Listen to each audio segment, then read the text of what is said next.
3, 2, 1. Hello, and welcome to episode 257 of Ruse Radio.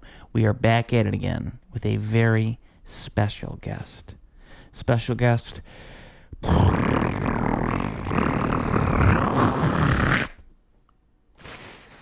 Oscar. Ooh. Special guest is not Oscar, for the record. Special guest, could you please introduce yourself, sir? What's up, y'all? This is Eyeqsoul, mind, body, soul in the house. Oh my God, all three, the trifecta, the mind, the body, and the soul in the house. Mind, body, soul, baby. Wow. And boom, Eyeqsoul, if you were to introduce yourself to the people, they've never seen you before, maybe they click this video, they're like, who is this guy? What do you say to these people? One guy that be like walking around doing like stuff. Oh, well, that's like... mainly music and shit. I really like your first description. I think that's pretty good. You know, I like it. It's mysterious. You know, yeah, it's just mysterious. some random dude Just some named random Eyeqsoul. dude. You know, I do like to just pretend to be some random dude if like people don't know before I like reveal my superpowers. Like that's my like at an open mic. Like that's what I feel like think that's my trick. Is I'll just sit back and I'll just like if no one knows me and I'm just like I'm just hanging out. And I wouldn't want to like go greet everybody and be popular and be cool. Right. No. I'm just gonna sit there and like sit in the corner and just be that dude. They're like, who's that guy? Who's that guy? And then when did he sign up? yo, that motherfucker signed up. And then when I go up, whoa, powers come out, and then the room changes. That's always the best fucking thing, bro. Like when you go into a new room. And like you do your thing, and boom, boom, boom. You come off stage and everybody's trying to like touch you. Yeah, that's the craziest feeling, bro. Like, I went into this one bar, and they were just playing nothing but rock, rock. There was nothing but rock, and a little bit of like country-ish kind of thing. And I come in and they're like, I sign up, and he's like, what instrument? I'm like, no, I'm just gonna do some vocal stuff. They're like, oh, do you have a band or do you want the house band? I'm like, yeah, I'll let the house band do it. So I go up on stage, and I just tell the dude like, play some random shit. He plays some They started playing some random stuff. You freestyle or something? I did some song, but like in the style that whatever it was. You didn't give him any direction though? I just told him just play some random ass thing. I was kind of like tipsy too, so I had like the extra like I'm fucking about to snap. But like I just went in trying to like have some fun.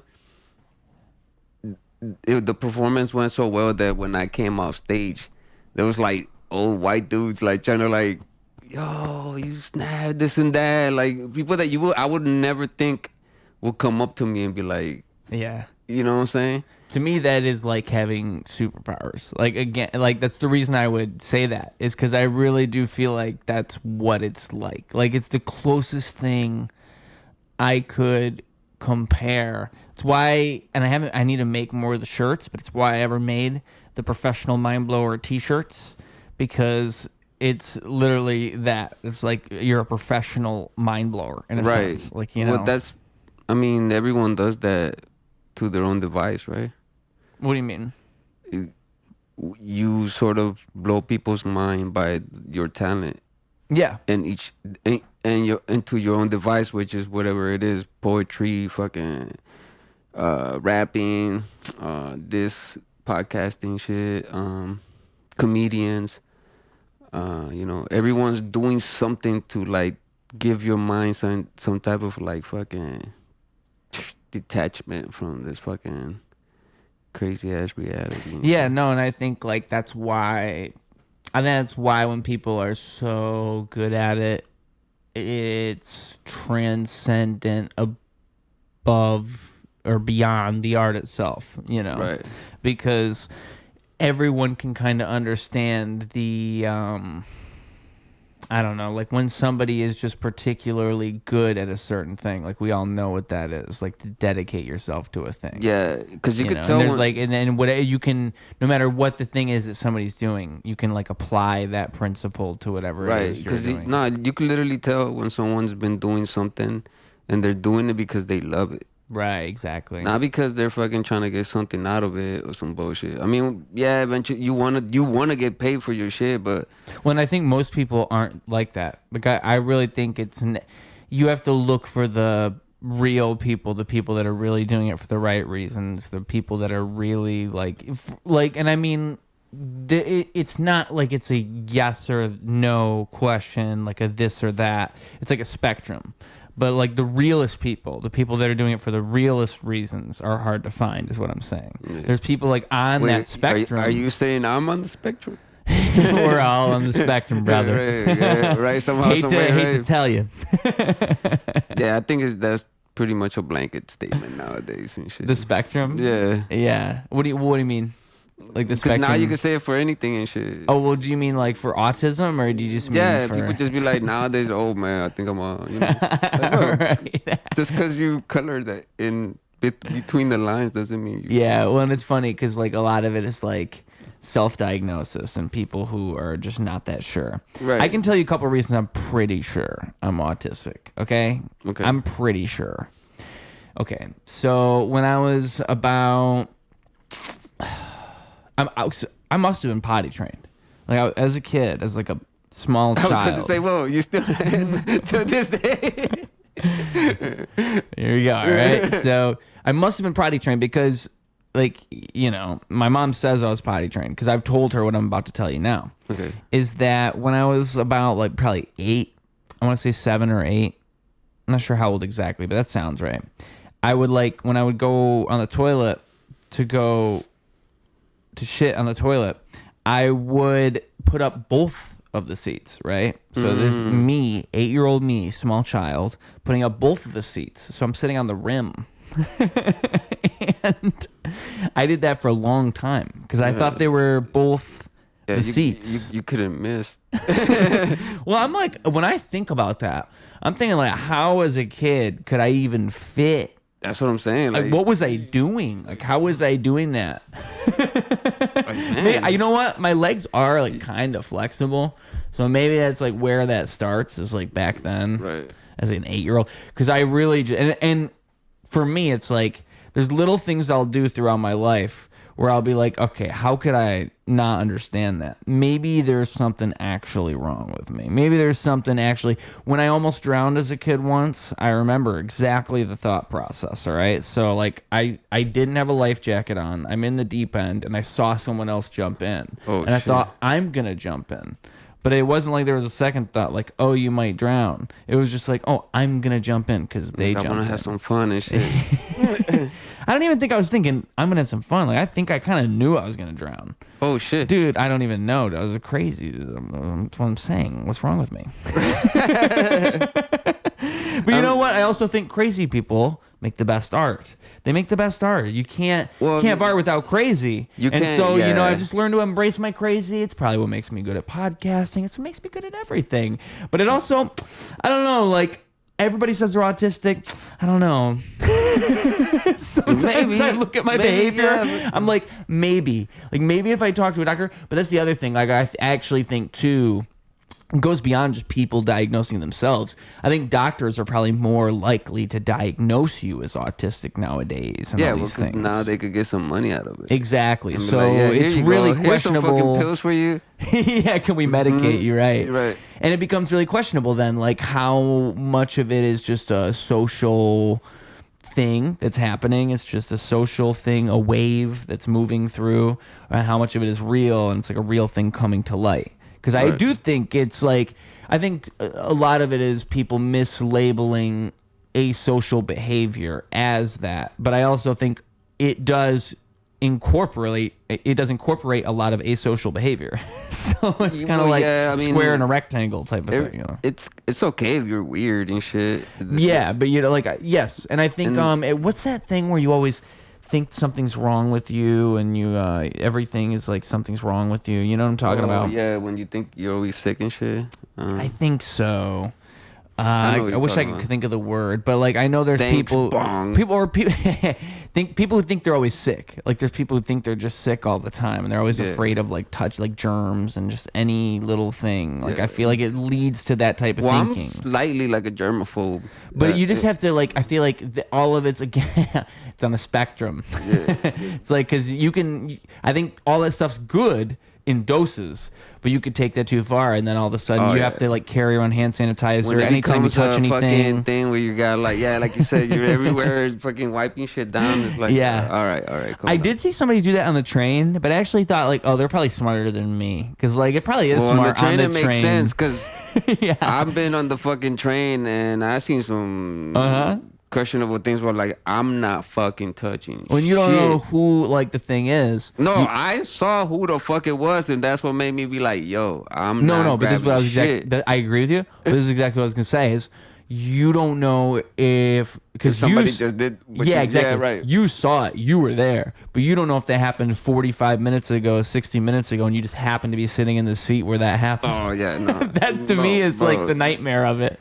They don't change those cars, they don't clean them like all the time. He was like, I come in the cart, and for some reason I saw that one side of the cart was like heavy with people.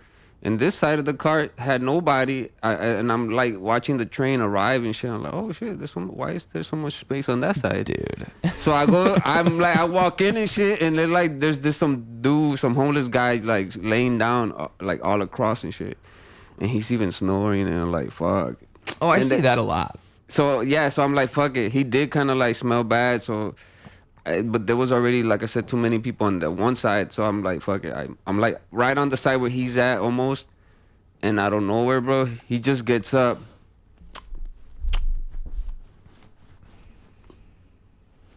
Fucking walks up, opens that, that door between the carts, takes a fucking piss. Was it moving? It was moving. Yeah, we were going from Jefferson all the way to like the next stop. So that's like a good 5-6 minute I'm gonna ride. just assume that he was peeing with the force of gravity. Bro. Yeah, no. When he walked in, he fucking smelled even more bad. Because think about it. If he went to the wrong side, he's peeing against gravity. The pee's just flying. It's just like coming right back at him. He's like, oh fuck, I'm taking a shower and shit. Because he peed out the door. You didn't get all the way out. No, he walked out. Oh, okay. He had the decency enough to like, you know what, I'm gonna close the door on these. He still took the fucking piss, walks back in. You'd want to wait till the train stops. To do it while it's moving is crazy. Well, I'd be worried about peeing on the third rail. He walked back in, he takes off one of his shoes, puts it as a pillow, lays back down. Like, oh, bro, damn, like this is a dope ass little apartment. What I always think about, that was his man cave and shit. Because exactly, like an apartment, man cave. But what I'm always thinking about is how are they like? Is it an apartment where every single like 2 hours you have to get up and switch to the other apartment? Right, because they can't stay in the same train. Right, so they get all comfy, they sleep, and then it's like, oh fuck, like move over to the other one. All my shit. I mean, because that's gotta be how it works. imagine renting a U-Haul for this. Yeah, right. Every time you get off the train, like fuck. Yeah, like when they have the big carts and shit like that. It's like, damn, how are you gonna carry that cart? And like, what if you have to catch the other train? You gotta call your boys though, because you always gotta call people to help you to move and shit. Mm-hmm. Dude, I could not be homeless. I've thought about it. Like, could I be homeless? Could I handle it? No. Like, could I do like a homeless challenge even? Like, have you ever thought, like, could I do like a 24-hour, like 72-hour? Welcome back to Homeless Challenge. Today we're gonna fucking that'd be pretty funny. Spend the night. Spend the night by the red line. If you think that's scary. That'd be a funny skit. The red line is fucking scary. I don't think it'd be a good idea to do it for real. I think it's a really funny skit. Like, hey guys, it's me. We're vlogging. We're out here at the red line. You're right next to a tweaker, you know? Oh yeah. We just met this guy. His name's Fred. The red line is fucking. He told us he's gonna protect us for the night. If you're coming from out of town, please. That's how I get home from work. So I take the red line at night, and I'll say like I haven't seen anything too crazy except a couple times. I have a couple good stories. My first one ever was when I was coming home from work, and there was somebody with a gun, and like they just like were swinging a gun around or something. I don't think just nonchalantly, just fucking hey. No, they were threatening somebody, but I don't know who they were threatening. Oh, well, then it makes it good. And it was and it was this is at the Roosevelt station, so this is like the tip of downtown, I would say, like right before you're getting into, because right after that you hit Chinatown, then right after that you hit the White Sox Stadium, right? White Sox Stadium? Am I getting that right? Yeah, it's called it used to be Comiskey Park, Field, but now it's like man, they Greater Rate Field or something. It's the worst name ever. I hate that. Oscar Mayer. Oscar Mayer I Wiener wish I was Field. in Oscar Mayer Wiener Field. But Guaranteed Rate Field. That's what it is. Yeah. Guaranteed. But I guarantee. so it's heading towards if you were leaving downtown, you're going south. And I remember, somebody's like swinging a gun around, and I feel like I'm good at handling these situations because I don't really get like too shocked. I kind of feel like if anything's gonna happen to me, it's just gonna happen to me. Because everybody else is like and I'm just like walking through the train cars, like, all right, and then I just kind of dip out of there as soon as I realize I got a chance to dip out of there because I'm not staying. You gotta at least in those situations, you have to always know where that person is at. Yeah, you got to know what's going on because that's the thing. I don't know when I hear gun. I don't know if that means like because I never really saw the gun, so I don't know where. I don't know what. I'm thinking a gun can just pew, pew, go off any time, and where the fuck am I? Like, who am I? But if you're where panicking and shit and you don't see, now you don't know where. Yeah, but I feel like most people, like just even from what I observed in that situation, most people just kind of just stand where they're at, or they get wherever the nearest. And for me, I feel like you just kind of gotta keep a cool mind and just kind of figure out an escape route as soon as possible. Like that's the first thing you should be thinking. That's the how the thing fuck about being do I in get the out of train. here? Yeah. That's like a little movie right there, bro. Like, dude, yeah. And I was like I'm just trying to go home. And I think that's the first time I've ever seen anything like that. And I haven't seen anything crazy like that since. I've heard stories. You always hear a story every now and then. Oh, no. But I just feel like it's not as bad as like the news media and all this would make it out to be. They would all tell you Chicago's dangerous and it's super dangerous and the red line's super scary. And the red line is not glamorous, but I don't think it's like you get on there, you die. I would say sit towards the front. If I've learned anything, sit at the front of the train. Yeah. Trust me, just do it. It's the best place to be.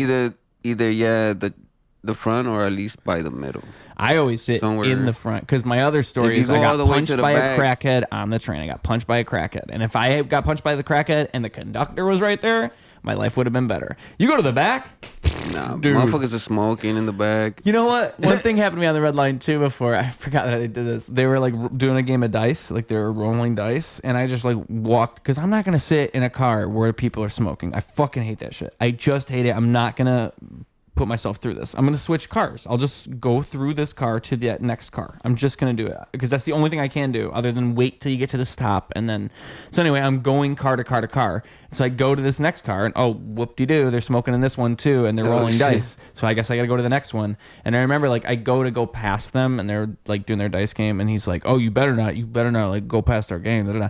And I just acted like I couldn't hear him and then I just went past anyway. And I remember he probably just didn't know what to do. Like, oh shit, he defied me. Yeah. And then I just kept going. I just went to the next car. So I mean, my tip there is don't do what I did, but if you do not look back, do not hesitate. Yeah. Because you just don't think twice. You just do this thing and you keep moving. Because I was not gonna sit in that car, dude. I fucking hate it. People that's what sucks about the red line. If you ask me, is just the amount of people smoking. It's the first time I've ever smelled the smell of nighttime, smoking crack. That's nighttime. That's arguable. Yeah. That's arguable. I don't know about that. It's more often at nighttime, but I don't think it's exclusively. I used to ride it exclusively from red line to purple line. And I used to take the purple line all the way to the end, to get to the studio. Yeah. And is the purple line better? Yeah. Nice. The purple line is better. But just from getting there to there, bro, that ride in the nighttime. Bro, I seen a dude just randomly wake up.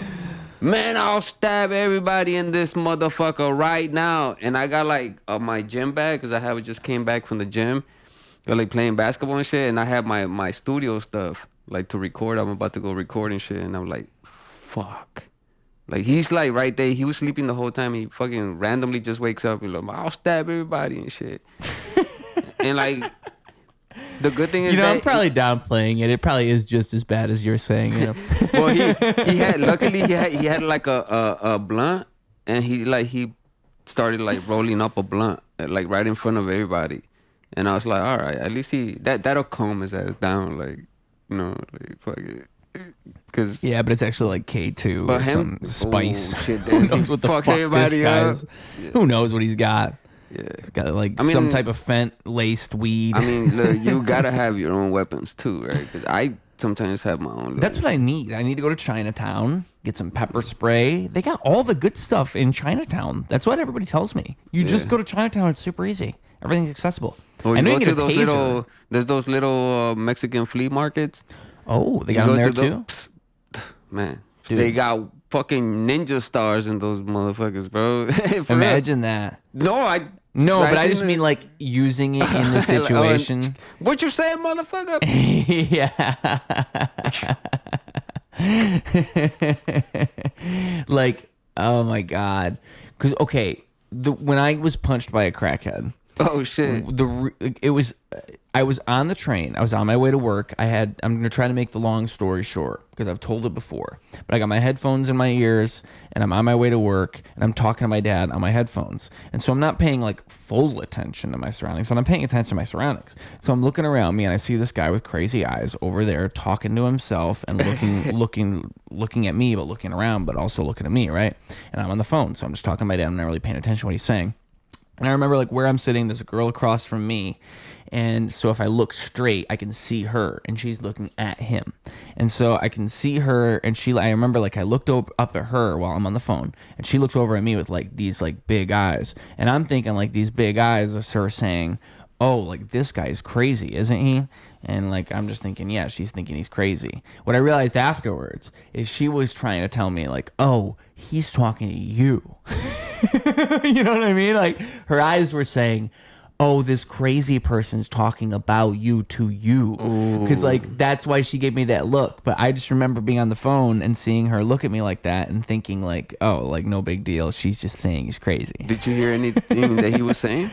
I'm on the phone. Oh. So like I didn't really like I'm kind of not even really dude, okay.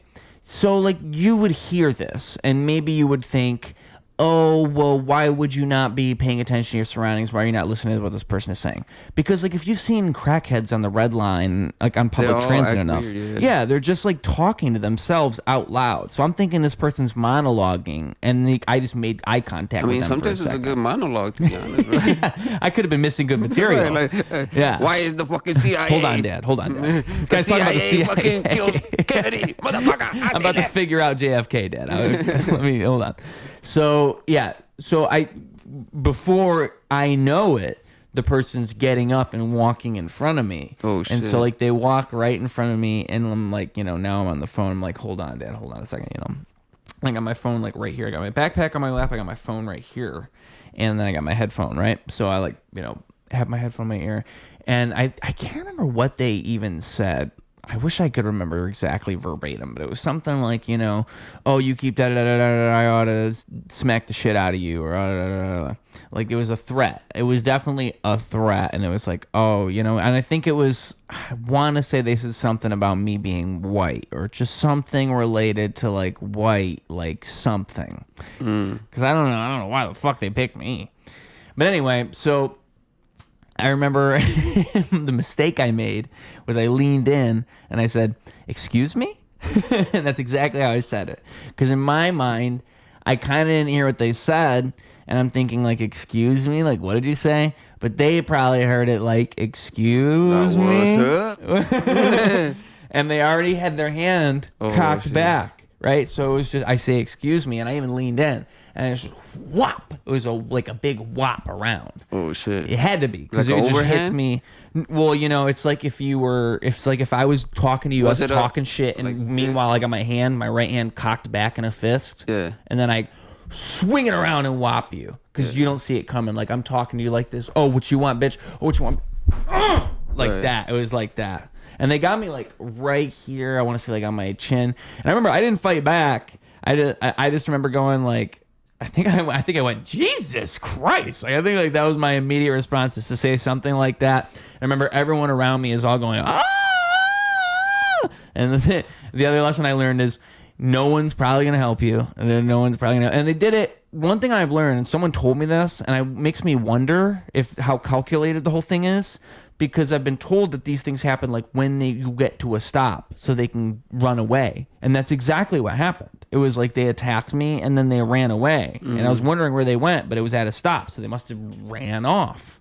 Because I remember I got off too, but when I got off, I didn't see anyone anywhere or them anywhere. Right. Because I remember I just think they hit me a couple times and I just don't do anything. Because in my mind, I'm thinking, I don't have any training. I don't have anything to defend myself. Like we were saying, like I don't have any defense. I haven't bought anything. Yeah. What the fuck do I know? This is a crazy person attacking me for no reason. Yeah. They could have anything right now. They're crazy. They could just kill me for no reason. Yeah, they could have like a knife and shit. Yeah, why are they even attacking me? Like none of this makes any sense. Well, that's the best thing you could do is have training and know how to restrain them, which I don't have.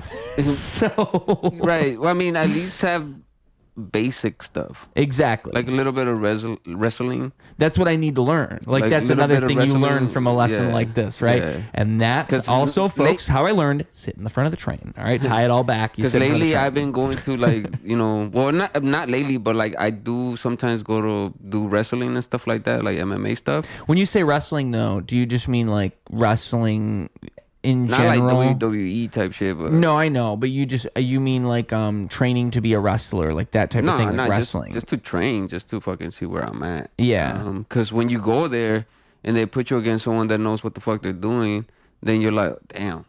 Now I know where I'm at. If I were to fight someone, right? Because when it's like when it comes to the physical realm and shit, the physical things, it's like that shit. If you don't know how to fight, if you don't know how to fucking move people around, you could get fucked up. And the first thing, you should not be fighting anyone and shit, because what the fuck, it's not needed. But it is good to at least know some basics, like at least wrestling, a little jujitsu type, and you don't need to. A little bit of striking here and just a little bit, just to like get somebody off of you. Like, well, that's what I was gonna say. Is I wonder like what the best thing to learn would be, because I mean it's like some wrestling as again, there's wrestling as a function. But I was gonna say too, like martial arts, right? Yeah. There's so many different martial arts you could learn. Like I've always wondered where you'd want to even get started. Like karate. Karate is a good place to start for a lot of people. You could go to that gym. I'm telling you. Yeah. Which gym? It's Chicago Fight Team. Okay. Yeah, because. My guy, the one that just won the belt, that's where he goes. And he's gone there forever, I presume. That's his place. Yeah. I mean, I think that because that's the gym that pretty much like made him and shit. And now he fucking became the champion. Is it just like, I imagine it's? I mean, obviously the gym matters. Trainers matter a lot too, right?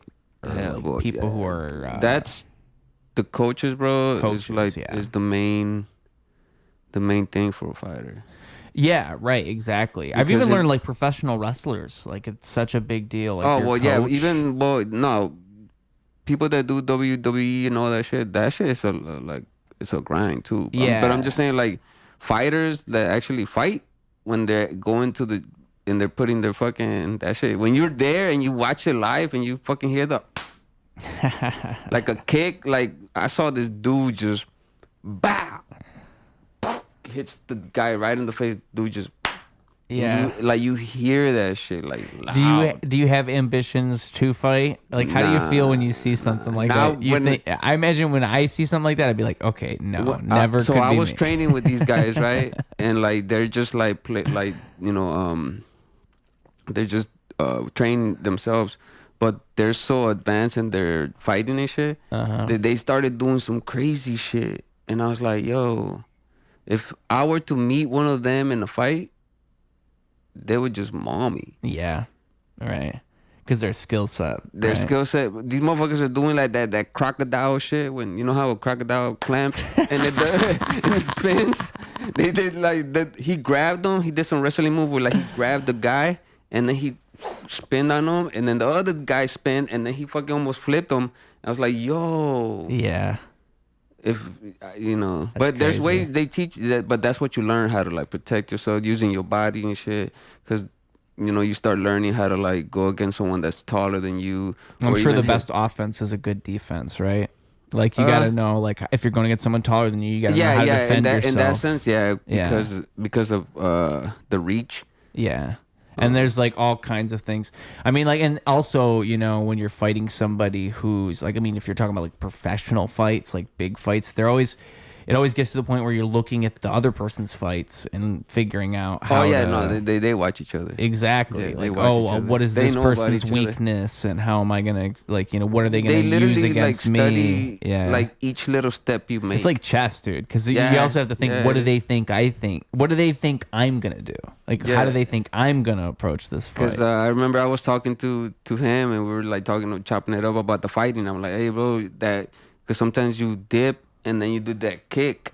He's like, oh, that's like my secret move. I can't believe you fucking saw it. I'm like, yeah, that's what because when he has someone in front of him, he'll dip a little bit, and the guy always dips thinking that he's gonna punch him, and then he just goes blah, kicks him on the bottom, and then bah, with the punch, and then boom. Usually and if you didn't know that he does that, you'd fall for it. He'll fall for it all the time, every day. But if you did know. But if you do know, you're going to protect that little kick. You're going to protect Maybe you'd even take advantage of it because you'd see him go for it, and you know that he's thinking you're going to dip. So maybe you pretend you're going to dip, but then as you pretend you're going to dip, that's the whole. But need I remind you, this is happening right now. Yeah. You have no seconds to think about this or write it down. Well, it's all about reflexes. Maybe just fucking if he does this, you know, you can't do that in a fight. In a fight, it's just like every second is you're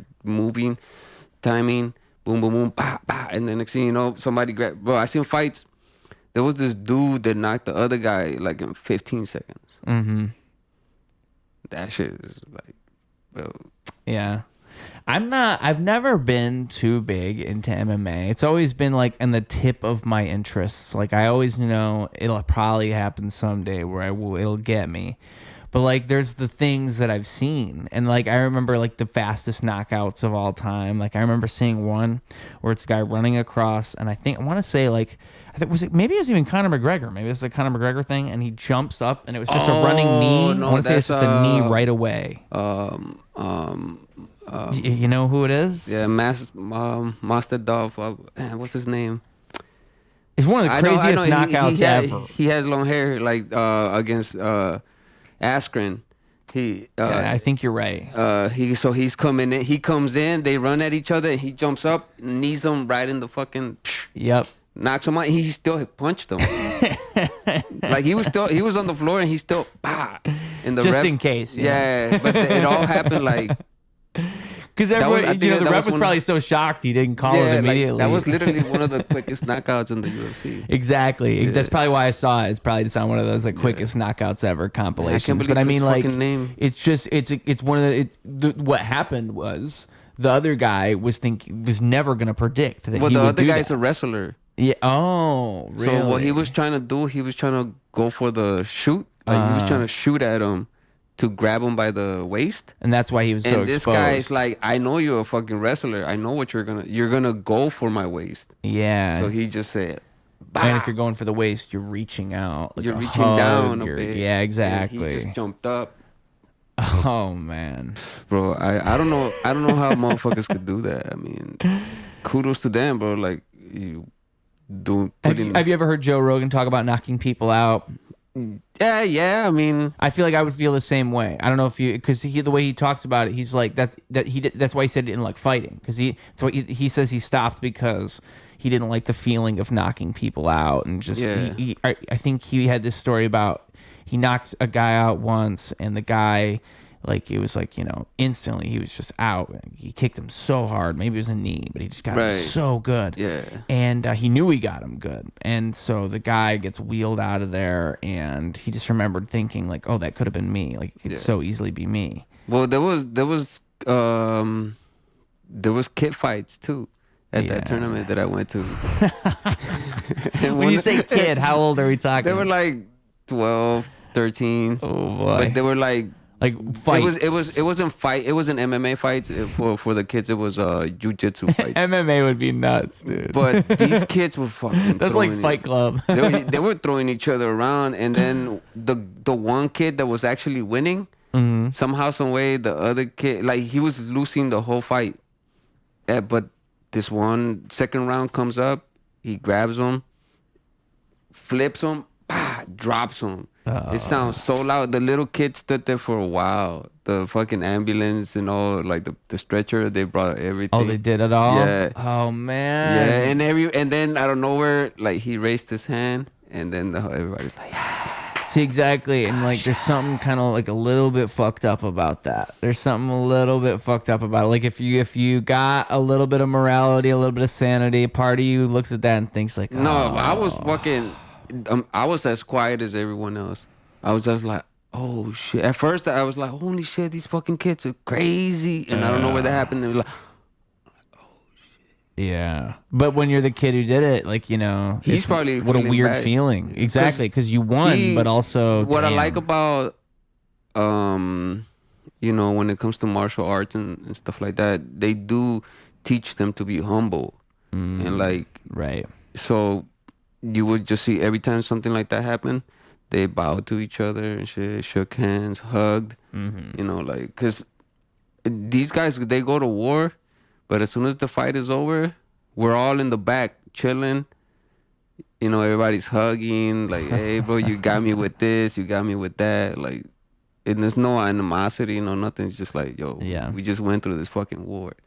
And that's what it is, you know. But I guess it's pretty much what we all chase, right, at the end, is that fucking little, whether it's music, whether it's a dope episode, a good joke, good song, you know, we're chasing that. And once you get it, at the end, you go and just fucking, you bask in it. Right, Oscar? Yeah, the sauce. We were all chasing whatever that little it is. saucy. The saucy sauce. I mean, I feel like at some point now would be a great time to mention. So, okay, so you, over time, at least since the last time I've seen you, you've gotten involved with, I think it was shortly after I did your podcast is when you got involved with the fighting corporation you're involved with, right? It was like right afterwards. I mean, Yeah, I was probably like what, episode like 17 or something. I was No, you were like, were you? Yeah. I want to say it was a while back. Because you were like pretty much like one of the beginning episodes, bro. Yeah.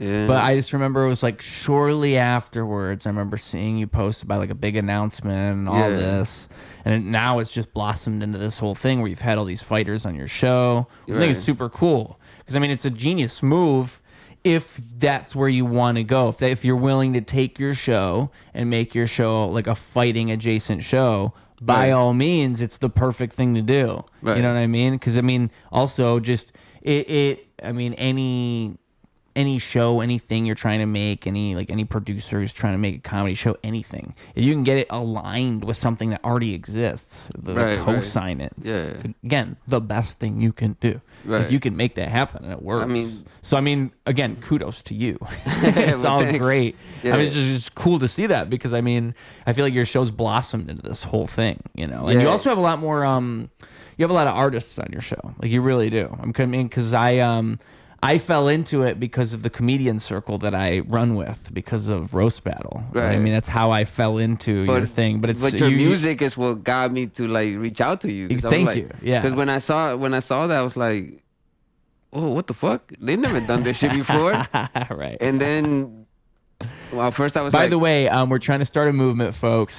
Go to Roast Battle. Any of their social media say, we want Ruse. We want Ruse back. That's how we get me back, all right? We need to start the We Want Ruse movement. But when I saw that, I was like, first I was like, let me see what's, you know, and then you did your thing and shit. Yeah. I was like, oh shit, he snapped. So then, you know, whatever, I continued watching Roast Battle like usual and shit. And I think they had you again. And I'm like, oh shit, he's gonna do it again. Oh shit, let me see. And then boom, boom, you snapped. I'm like, bro, I gotta reach out to them. And that's, you know, but that's what it is though, right? Like, it's like admiring something from someone and you're like, let me see what's up. Yeah. And when I had that fighter on, because of him, that corporation reached out to me and they're like, yo, Oh, so it was one of the guests you had that ended up leading into all that other stuff. Oh, I So didn't that's know how it that was happened. based on one of your guests. That's cool. Yeah. Who was it? Eddie Rosales. And did you, when we were talking on the phone the other day, is he the one you said that like got signed, and or is that somebody else? Somebody. Oh no, the owner, the actual owner. Oh, it's the He's a owner. UFC fighter.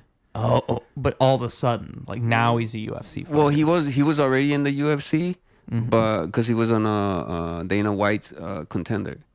Yeah. And they go by like contracts and shit like that, and I guess his contract ran out, so he was just waiting on the side just to see what was gonna happen, and then so now they finally gave him his contract again. Nice. And I think he's gonna be in the UFC for like 5 years or some shit. Huh. But so when it comes to like picking guests for your show, then is that a lot of what it is? Do you just try to find people that you just think are cool? Is it as simple Pretty as that? much, like, or someone tells me about them. Yeah. Like, hey, you should have this guy on, or he does this or this and that. And I'm like, let him know, shit. Why not? And then that's how it pretty much comes about. Yeah. Or the way I met Emily, I was at Roast Battle. Yeah. Cause The Rosemont one, right? yeah. Yep. So I followed them, and they gave me tickets twice for free. That's cool. Yeah. So How? Like just through following them? bro, it's just like, I don't know what it is. It just happens magically sometimes. The first time I just reached out, and they're like, here you go, some free tickets. And then the second time, I just happened to see one of their stories, and I answered to the story, and then they're like, here you go, free tickets. I'm like, oh shit. Yeah. And one of them was Rose Battle, and Emily was like one of the judges. Yeah. So she's so funny. Yeah, so I'm coming out of the venue, and she's in the back like smoking and shit. And I'm like, oh shit, you were just on the show. She's like, yeah, yo, what's up? And I'm like, yo, can you want to be on my pod and this and that? And she's like, yeah. And I gave her a thing, and Yeah. so sometimes it happens like that. I mean, She's 2 of the longest episodes of this show. oh really? Yeah. Oh yeah, I did see that you guys had like a 3 hour and something. They're both right? 4+ hour episodes. Both the times I had her on, Emily and I. Yeah, we she's must fun. have some she's type fun, of. bro. I think it's like a Gemini chemistry. That's my best guess of what's going on there. I don't know what's happening exactly. It's funny. The second time she was like, "This time it's not going to be as long. We're going to cut it a little short because I got stuff to do later." She was telling me like it's not gonna be as long. And it proceeded to be longer than the first time.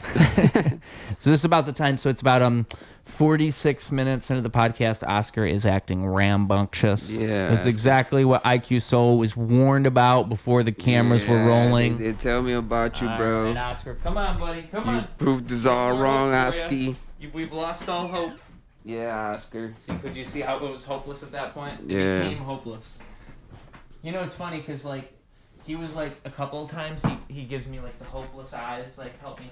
And when he decided to like really start acting up, he just jumped up before you could even calm him down. Right. He knew because you were good. You calmed him down a couple of times. I don't know if you were doing it on purpose, but you were good at keeping him.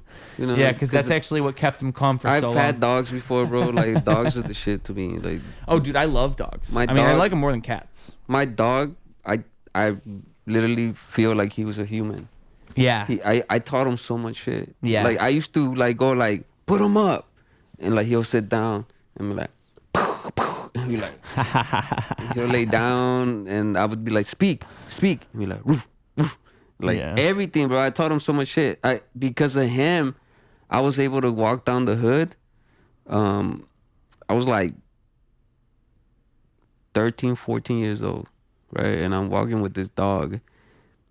2 a.m. in the morning down Humboldt Park. Humboldt Park, bro. Back in the day, Humboldt Park was fucking crazy. Yeah. And I'm there like because of him. Instead of like people fucking with me, they'll be like, "Oh shit," because he had like blue eyes, and like, "Yo, that fucking dog is sick. How much you selling it for?" I'm like, "Nah, I'm good, bro." Like, man, that's a dope ass dog. And that was always because of him.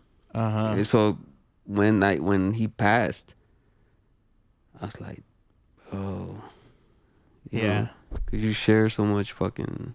How long ago did the dog pass? How long ago? Yeah. Oh, that was a while ago. That had to be more than 10 years ago. Oh, I got my childhood dog's collar over there. Oh, her name was Bailey.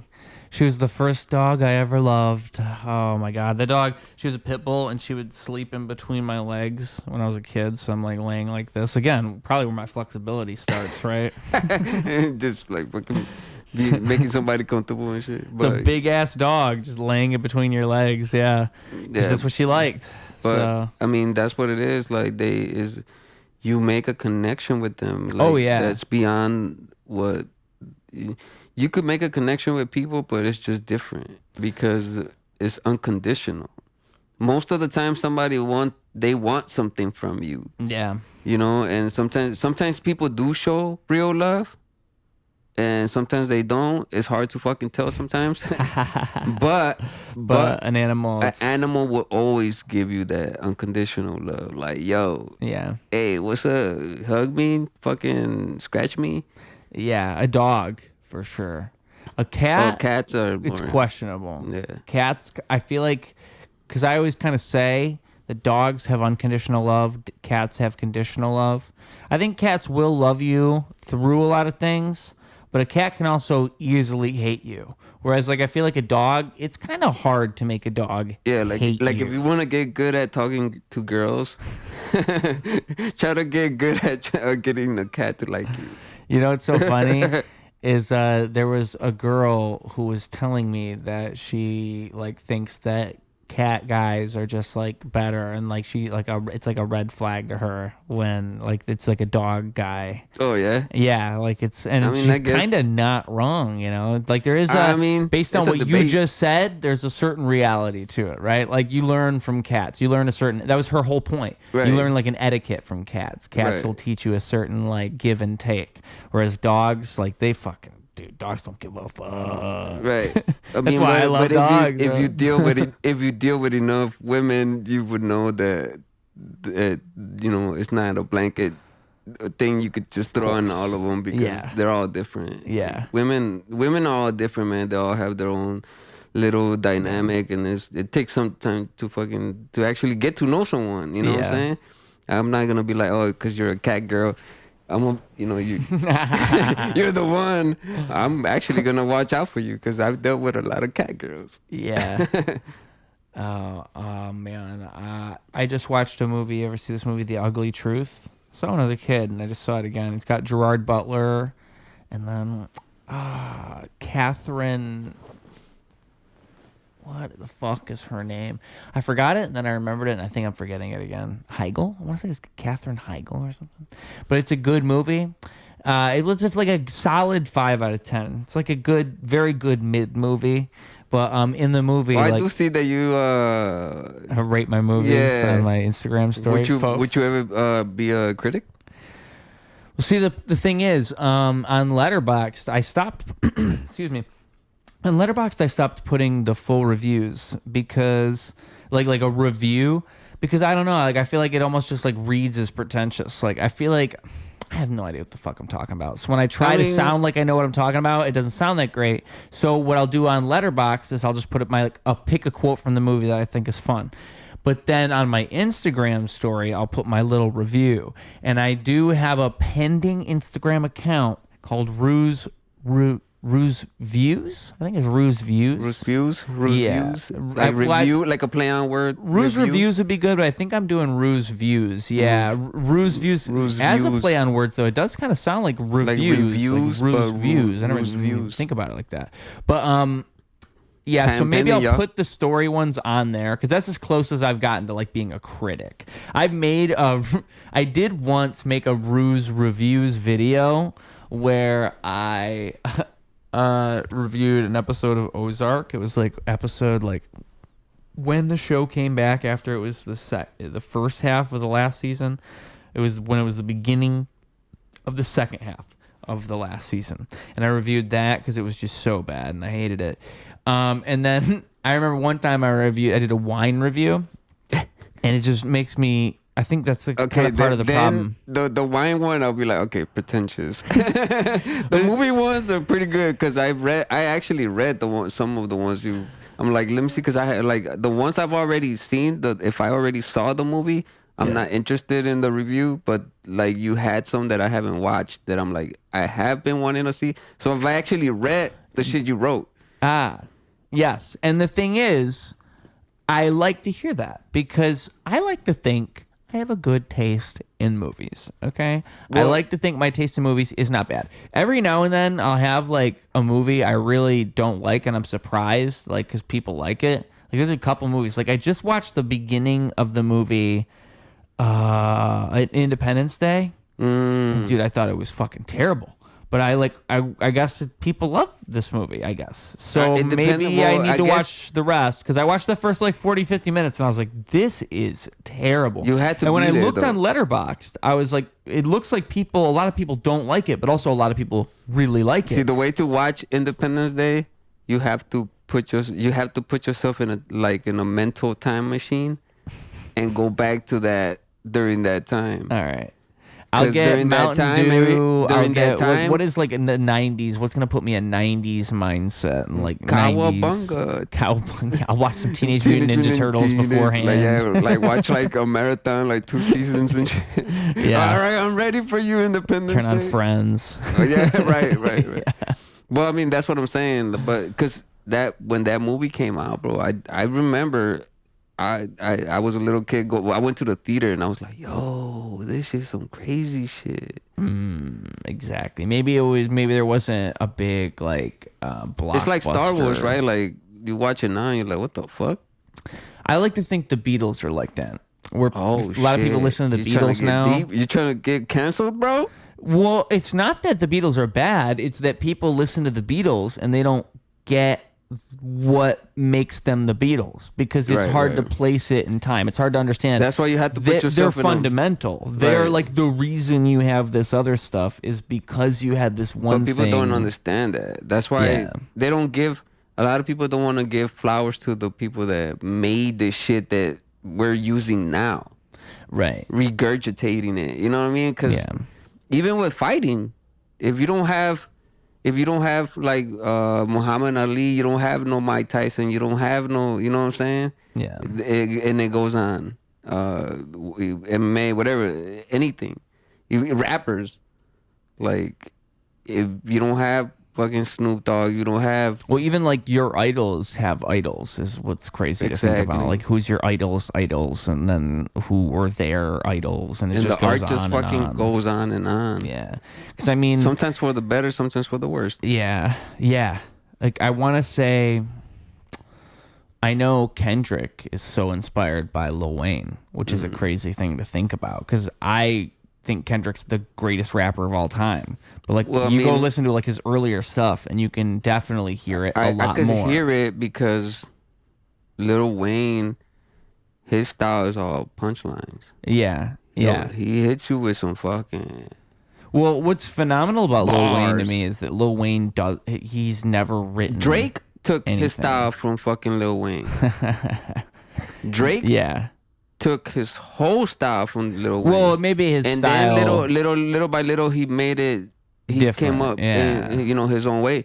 But if you go back to the early shit, come on, bro. Yeah. Just even the way delivering the bars... Because Lil Wayne... And then he would come in like... it's just...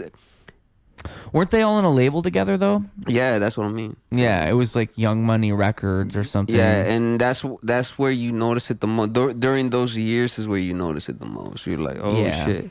Yeah. Because like, and the thing is, we're all trying to create a fucking cadence and a fucking style, right? Because if you don't create that shit, then you're just the same as every fucking body else. Well, and I think like in comedy, one thing you'll see, like you look at comedians, right?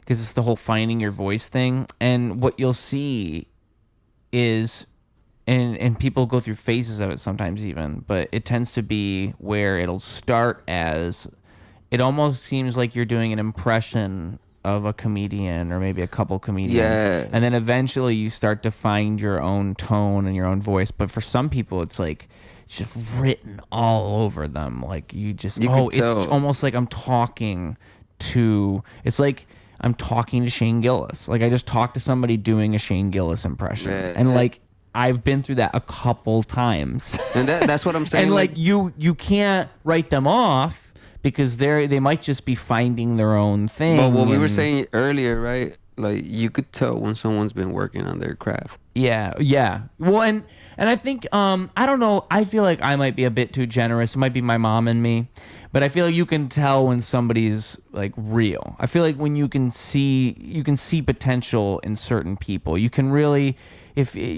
some people really do have it for whatever it is, you know. Yeah. And I think whatever people is worth and shit. And people can be elevated too, right? I think people are as good as you believe in them to be. Especially if you hit that shit. Ba-bong, bong, bong. The bong, bong, bong. But yeah, so I just feel like, you know, it's one of those things where I don't know. I have been. Sometimes people blow me away, dude. Sometimes every now and then I'll just be blown away by some people. But also I think like sometimes it's true a broken clock is right twice a day, where you really can be blown away by even ordinary people, even people who don't seem to have much to offer. All that shit is arbitrary, right? Because it's all arbitrary and it's all like what you're looking for. It's all what you chose to look for and what value you chose to see in this person, you know? Yeah, that's why it feels so good when you go into a room and people like the shit that you just did, that people that have never seen you before, because that's important. Well, that's why I like waiting until I perform, because I don't want to, it's like we were saying at the beginning here, like I don't want to walk up to somebody and like do all this artificial stuff like, oh, hey, nice to see you. Oh, hey, nice to see you.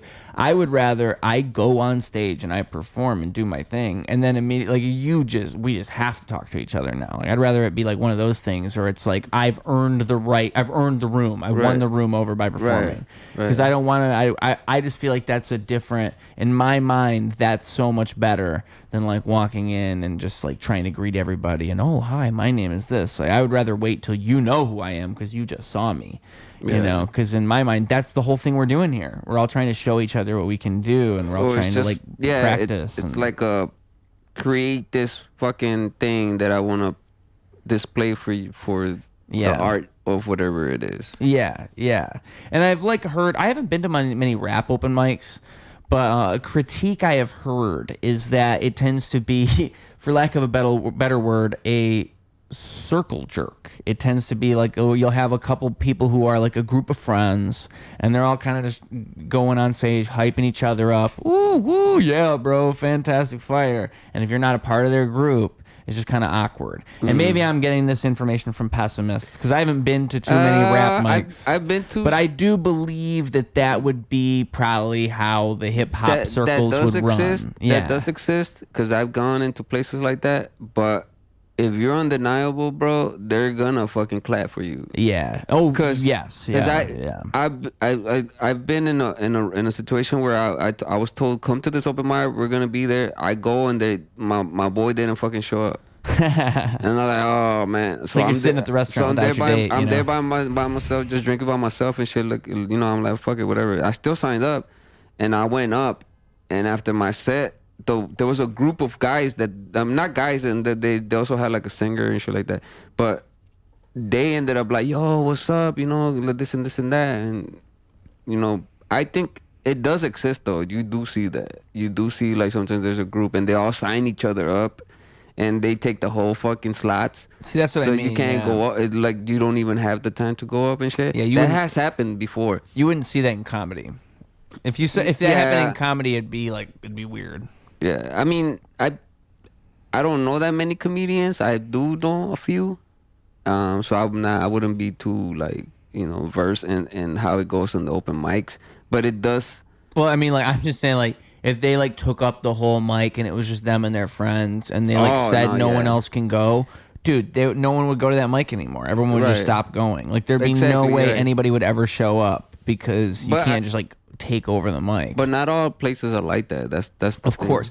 Well, and some places are just like, that it goes for any probably big city, any big market. You're gonna have good, you're gonna have bad. So you're gonna have mics where it's just a couple people. Again, it would be a circle jerk, but and I again might just be hearing from pessimists. I might be hearing from people who have blanketed the entire open mic world as that because they had a couple bad experiences. Well, and now if you have I'm a bad set, if you have a bad set, you could misinterpret that it energy, as that. Yeah. Like, it wasn't because they were in a group. It was probably just you had a bad set. I mean, like I said, I got my mom and me, so I feel like I'm like, I'm very charitable. So what I would probably do is if I went to a mic, I would probably be as nice as I could be, unless it was absolute nonsense. Like if it really was nonsense, and I will call it nonsense. But if it's like, sometimes people are just, they know not what they do. Doesn't it say that in the Bible? Yeah, I mean, not everybody's fucking aware all the time, right? Like, I mean, there's also like something I've heard once, assume ignorance before malice or something like that. I mean, the quote is better said than that, but that's the idea, right? Always assume ignorance before you're going to assume somebody's doing something evil or bad on purpose. Just assume they didn't even think of you, or they didn't think of this other thing. Yeah. Or they're just fucking assholes. Or they're just assholes, and that's okay too. But then you just don't have to. That's why that's just don't go to them. Like again, just don't associate with those people. I just think that we all fucking. We could read people's energy. Yeah, we can. I call it a bullshitometer. Yeah, that's my. We all have that shit. Yeah, it's just some people are too fucking afraid to say anything about it. Yeah, well, or maybe not afraid, but they're just like being like, oh, I don't know if I wanna, deal with this type. And some people just fucking say it, and it leads to hope. But I just like, if you feel some type of way, you should always like either. There's a politics to it, is what I think. You kind of got to be a little bit political. You have to be like, because I think what it is like, what politics is it's how much do I say?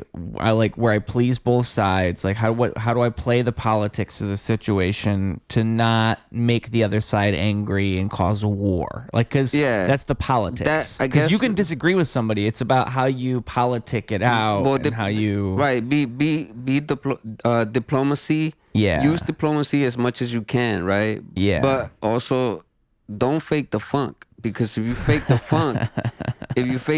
That's just gonna come out eventually. You know what I'm saying? Because that's why, like, I've been in open mics and I gone out there, and when you're actually there with people and you're feeling the own shit. If I get a bad vibe from somebody, I'm just like, oh, it was good meeting you, bro. Yeah. And I'm gone, But if they're good, next thing you know, we're fucking chilling, hanging around, drinking, or making some song together, whatever the fuck. Yeah. And that's how you have to be. You have to network. That's what you're there for. Open mics are fucking just networking with other artists. Yeah. For the most part. I mean, because you could say, like, hopefully somebody's going to show up and they're going to be a manager or like a producer, but that's most likely not going to happen in a music open mic. And then the other thing you could say is like perfecting your music and just putting in the hours. You could say it's that too. But yeah, most of the value is networking. I think comedians, that's one thing they actually miss out on because they think it's so much about just performing and getting stage time and practicing their jokes. Well, that's the difference. But so much of it really is just hanging around, talking to the other comics. Like maybe a producer is there and you get booked because they see you get better at the open mics. Like there's all kinds of things that are important that have nothing to do with just you being on the stage. Thing is that comedy is different from music, right? Because comedy, they're dependent on the people. Yeah. They're dependent on the reaction of people. Yeah. Music, I could give a I do give a fuck. But I think music they can lie. So music they could lie to you, and like comedy they can't lie. They can't. Yeah, right. And music is something that you practice. We could write a song here, and then later on go perform it for 300 people. We could write a whole EP right here, and a million people could hear it. Whereas comedy, we could write. If I wrote a joke, it'll sound dope as fuck. Yeah, and it will be done. It'll be done right here, right now. By 12 tomorrow, it'll be finished. Done. Yeah, right. But comedy, you could write you're even if you think it's a dope ass joke, the way it plays out on stage, is what literally says if that joke is good or not. Yeah, and the way it plays out on stage over the course of 6 months is how you define how it's going to sound in your special. You know, exactly. So that's so I would see why a comedian is like, I'm just here to get my time in, practice this shit, whatever. But it's also about because it's what networking. You said, where it's about networking. Because the thing is, too, it is the same thing as like open mics are the same for comedians and musicians in the sense that it's mainly performers that are there. So if I'm performing as a comedian at an open mic, sure, I'm getting my time in. But also, the crowd is actually not the same as if I was at an actual show. Because this is a bunch of comics if you watch Kill Tony enough, Kill Tony's a whole different animal now. Because now it's like people watch Kill Tony and they don't even watch stand up. They just watch Kill Tony. Right. I mean, Kill Tony has developed like different offshoots of like comedy fans. It's so crazy. There's comedians that are comedians. Like Kill Tony comedians, like they want to just be on Kill Tony, right?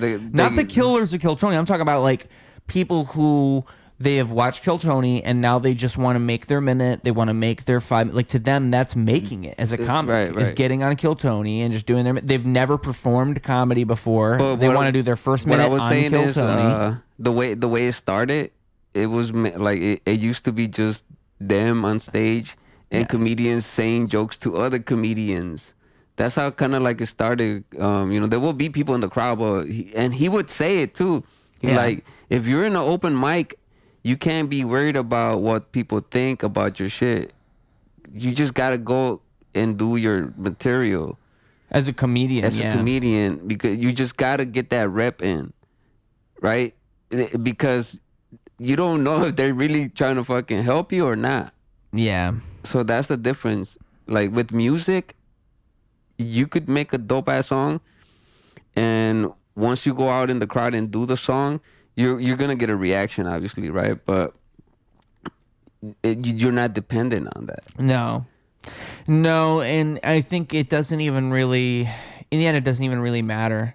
Like, you really can sort of blame an audience as a musician. There's a certain amount of blaming the audience you can do realistically, whereas I think as a comedian that rule is always true. Don't blame the audience. Like, I think as a comedian it is always wrong to blame the audience, whereas I think in music sometimes it's just not the right audience for your song. I mean, I guess there's some times in comedy that rule is broken. Like, I think you can book the wrong comedian at the wrong venue. If you book a Republican comedian doing some democratic shit. The thing that popped in my mind is like some guy who just talks like raunchy, dirty ass shit, and you book him for like your children's birthday party or something like that, right? Bar mitzvah. It's like, why is Bill Cosby here? Bill Cosby should not be here. It's like, why? He was really big back in the day. Right. He's gonna give us this party, at least Grandma. He's gonna give us some pudding and shit. Yeah, is there any pudding? Throw it out. Just put a little fucking trail. He'll follow it. Oh man. But he lure him out with pudding, a trail of pudding. That'd be how you get him out of the house. Yeah, that's how you trap. And then you put like a box with like a Folks, stick. this is how you build a Cosby trap. Yeah, you put a little stick in a fucking big ass box. Yeah, it says and some pudding that says no pills in it. No pills. Yeah, no pills allowed. He's a professional Cosby lurer. He's lured Cosby many times. Yeah. It's for like his ghost, I guess. Yeah, it's like Dog the Bounty Hunter. Cosby's not dead yet. Cosby's ghost? Dead? No. Cosby's not dead. No. I'm going to look this up because I think you're wrong, and you're scaring me. Cosby's dead. My man Cosby's still alive, boy. I think he's not dead. I really You're a Cosby denier. I'm a Cosby apologist, dude. Yeah. Everybody gets mad when I say it, but Cosby's innocent. I think he's alive. Yeah, he's 88. He's still alive? Yep. I don't know why you thought he was dead, because I never heard anything. Maybe it was like one of those Mandela random effect. rumors. This is the Cosby effect. The Cosby effect. Yeah. Cosby was in jail and he used to run Africa or whatever that country was. Oh, you know who I'm thinking about? Mandela, actually? the Mandela effect. No, I know that I did say Mandela effect. I'm just saying I'm thinking about what's his name, the football player that everybody said he killed his wife. I don't know. Allegedly, even though he is. Oh, the one that attacked her in the elevator or whatever. No. Oh, the one that had the Netflix documentary. Yeah. They said he was gay or something. Nah, I didn't see the documentary, for the record, folks. I don't know what it is, but there was a documentary about the football player, and you just don't remember his name. He was bald. I mean, maybe I can't look this up because I don't know enough information. What the fuck's his name, man? Come on. Well, Cosby's 88 though. He's older than I thought. I can't believe that motherfucker's still alive. Born in 1937. That's so crazy. Damn. That's so fucking crazy. I guess pudding pops aren't that bad for you. Kept him alive. Yeah. I don't know. That's like one of those things where it's like, I really wonder sometimes. You see people who are older and they smoke cigarettes their whole life. And it makes you think, like, it's just like playing the lottery with reality. Like, who knows? Who actually knows how bad things are for you? Like, yeah, it's better to be healthy. We all agree on this. But, like, how much can you get away with? It's all just kind of, I think a lot of it is nurture over nature. Or, I'm sorry, nature over nurture. I think a lot of it's like your body. Like, your body just... Because some people can do way more drugs than other people. Like, some people can just drink a shit ton of alcohol and still get so much done. Mm-hmm. Whereas I drink a little bit of alcohol, my day's over. I'm not doing anything. Right. But you see some productive alcoholics, and it goes like that for every little thing in life, and you can take things way too far. Well, some people already have it in their blood and shit. Like, yeah. I have a friend who he can do, like, he's just, again, like, he can just do anything. He just does drugs. It's like crazy and just endure them. And he would do coke with his girlfriend and he would just fall right asleep. And she'd be laying there and her heart would just be pounding because she just did coke, and he would just fall asleep like nothing. Because he could just do that with anything. I can't fucking believe anyone could go to sleep on coke. Me neither. That's so nuts. Like, I can't believe they weren't trying to build a business and shit. It's crazy. This guy's Come on, man. We build the fucking business. This is how I know some people are just built different. We rent cockatoos to people. Have you done coke before? I actually don't know. I don't have any experience. I think I have natural cokehead energy, but I've never done coke. I've seen some crazy shit. I want to do it so I could know, but I almost feel like I'd rather you don't want to do it nowadays. I'd rather do it nowadays you won't. Right, I'm just doing fent, bro. Unless you fucking know, not even. Nope. I would not recommend anyone. I was gonna say I'd rather do Adderall. I'd rather do Adderall before I ever. Maybe do coke. That's safer. I don't know. I just think I actually probably. Adderall, I mean, like everybody has autism. Everybody thinks they have ADD too. But right. I think I could probably benefit from Adderall. I mean, maybe it would help me. I've been offered Adderall, coke, Molly, all that shit. I'm like, You don't need it. I think the problem is that I'm too hyper already. Either way, yeah, I'm hyper as fuck. So like that shit would probably make me fly. How do you feel about psychedelics then? Oh, I love psychedelics. Yeah, you think so? Obviously, you feel differently. Mushroom people. Is this a message for psychedelics? Yeah. I thought you were looking at this camera as if psychedelics themselves were watching. Mm-hmm. They know. They feel it. Like that's they your felt girlfriend. that right now. Which psychedelic is your favorite? Mushrooms. Me too.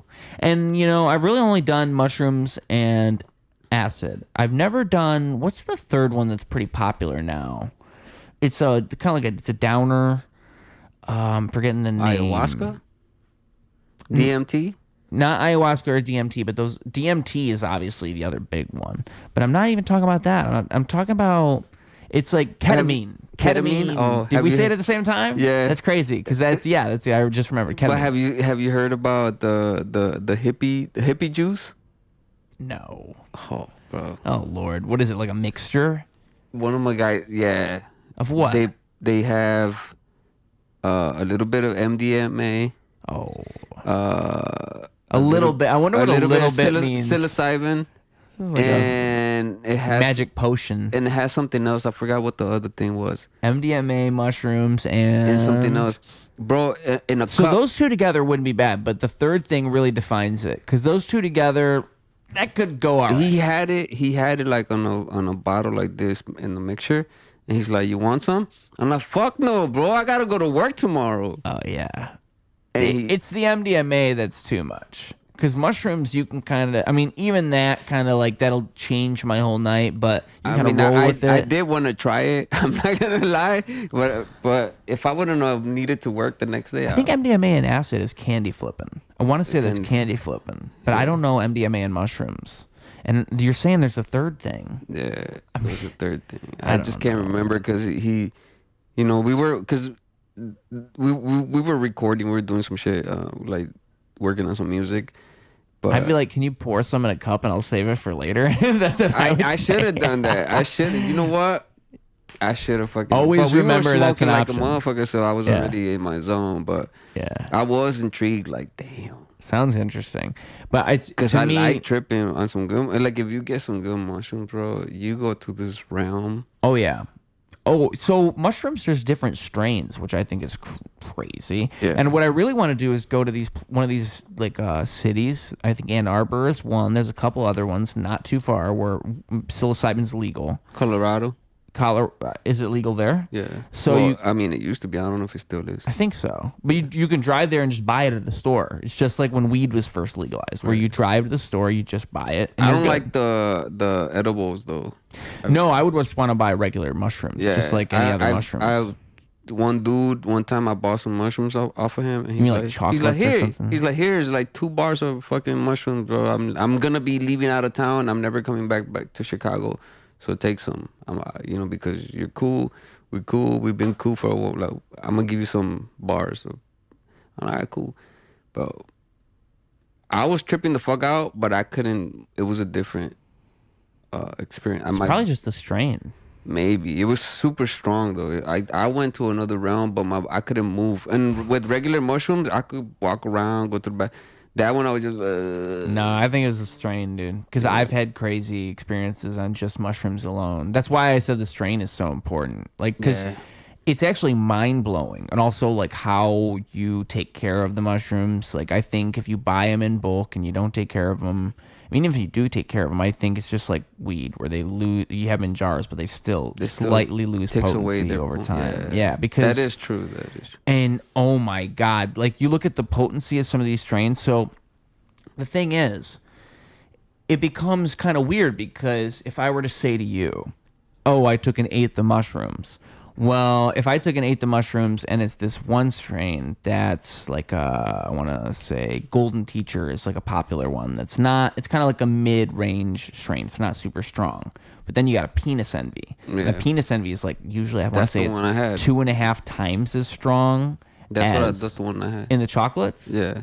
There you go, dude. I'm telling you it's the strain then because... But I also had it in the regular...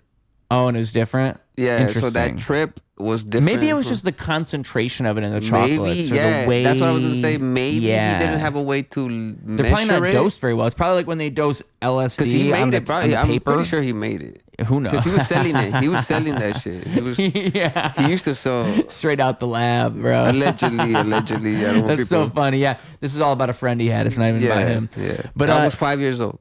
Yeah, but yeah. So the Penis Envy is like 2.5 times as strong. So if I told you I took an 1/8 of Golden Teacher.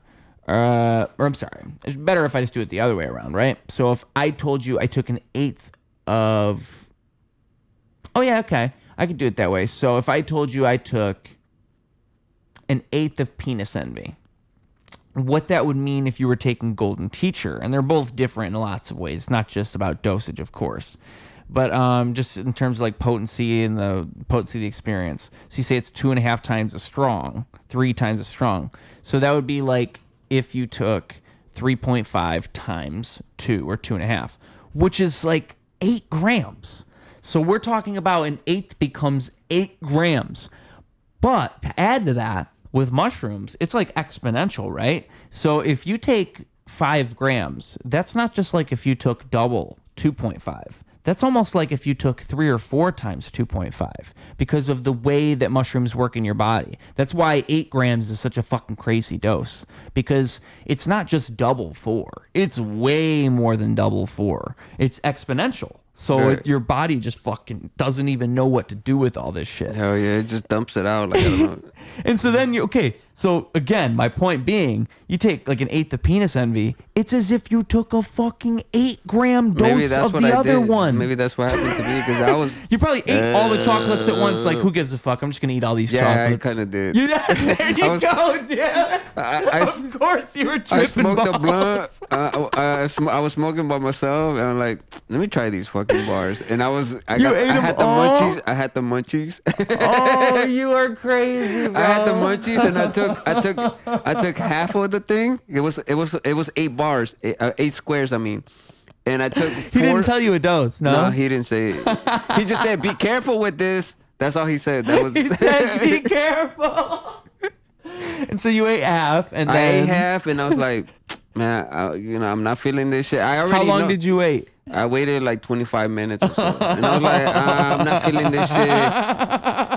I go in because I smoke in my booth, right? And I'm in the booth smoking. You're by yourself, I presume. Yeah. And I'm like, I had the munchies, I had some chips, and I had the fucking bar of thing. And I'm like, let me just eat the rest of that. Fuck it, man. And then you were tripping.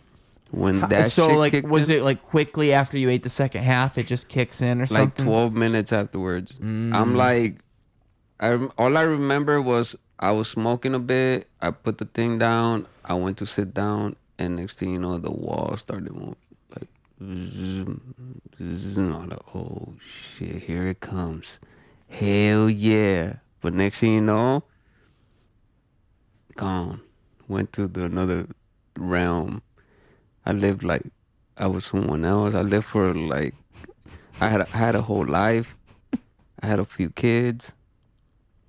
It was a good life. I want to go back there. Yeah. But then here and then I would come back to reality, bro. And I'll be like, oh shit. Like, get up. Go drink some water. That's what I'll be telling myself. Go drink some water. Yeah. And then, oh shit. And then I'll, like, now I'm somewhere else. Now I'm a fucking... You were that high? Yeah, bro. I was gone. And then once it, like, let me go, because it let you go for a little bit, I remember being like, because I was sweating like crazy. And I was like, oh, shit. Finally got up. And then I'm like, I started getting, because sometimes you get the chills. And when I started getting the chills, I was like, oh, shit, it's going to come back. I ran to the bathroom, used the bathroom, and that shit started kicking in the bathroom. Man. It's crazy because that's when you realize all that other stuff you just described was the beginning. Yeah, that's what I mean. So you know how my night fucking went. So and I'm by myself, so I like when the walls start moving, that was just the very, very tip of the iceberg. Yeah, bro, I'm never doing that shit again. You ate the whole chocolate bar, you madman. He even told you be careful. He just said be careful. He didn't oh man, dude, no, that's on you, bro. But I also mean, like, because it's like a weed chocolate. It's the same exact thing where like you don't even know what the dose is. I thought he was talking sometimes. about the mushrooms because he gave me a lot for like for a little bit. So I'm like, of course I'm gonna fucking take. I know how mushrooms are. Yeah. I'm just gonna take a little bit of this and a little, you know. I had enough for like, you know, let's say it was about 3 or 4 eighths. Okay. But separated. Yeah. So they were like caps and then like stems and shit like. No, it'd be a half. Yeah, but it wasn't. He didn't measure. He said he just grabbed it and just threw it all in there. Okay. So anyway, he also gives me the bar. Like, here you go. You know, we're cool. And then he just, as I'm about to drive off, he's like, hey, be careful with that though.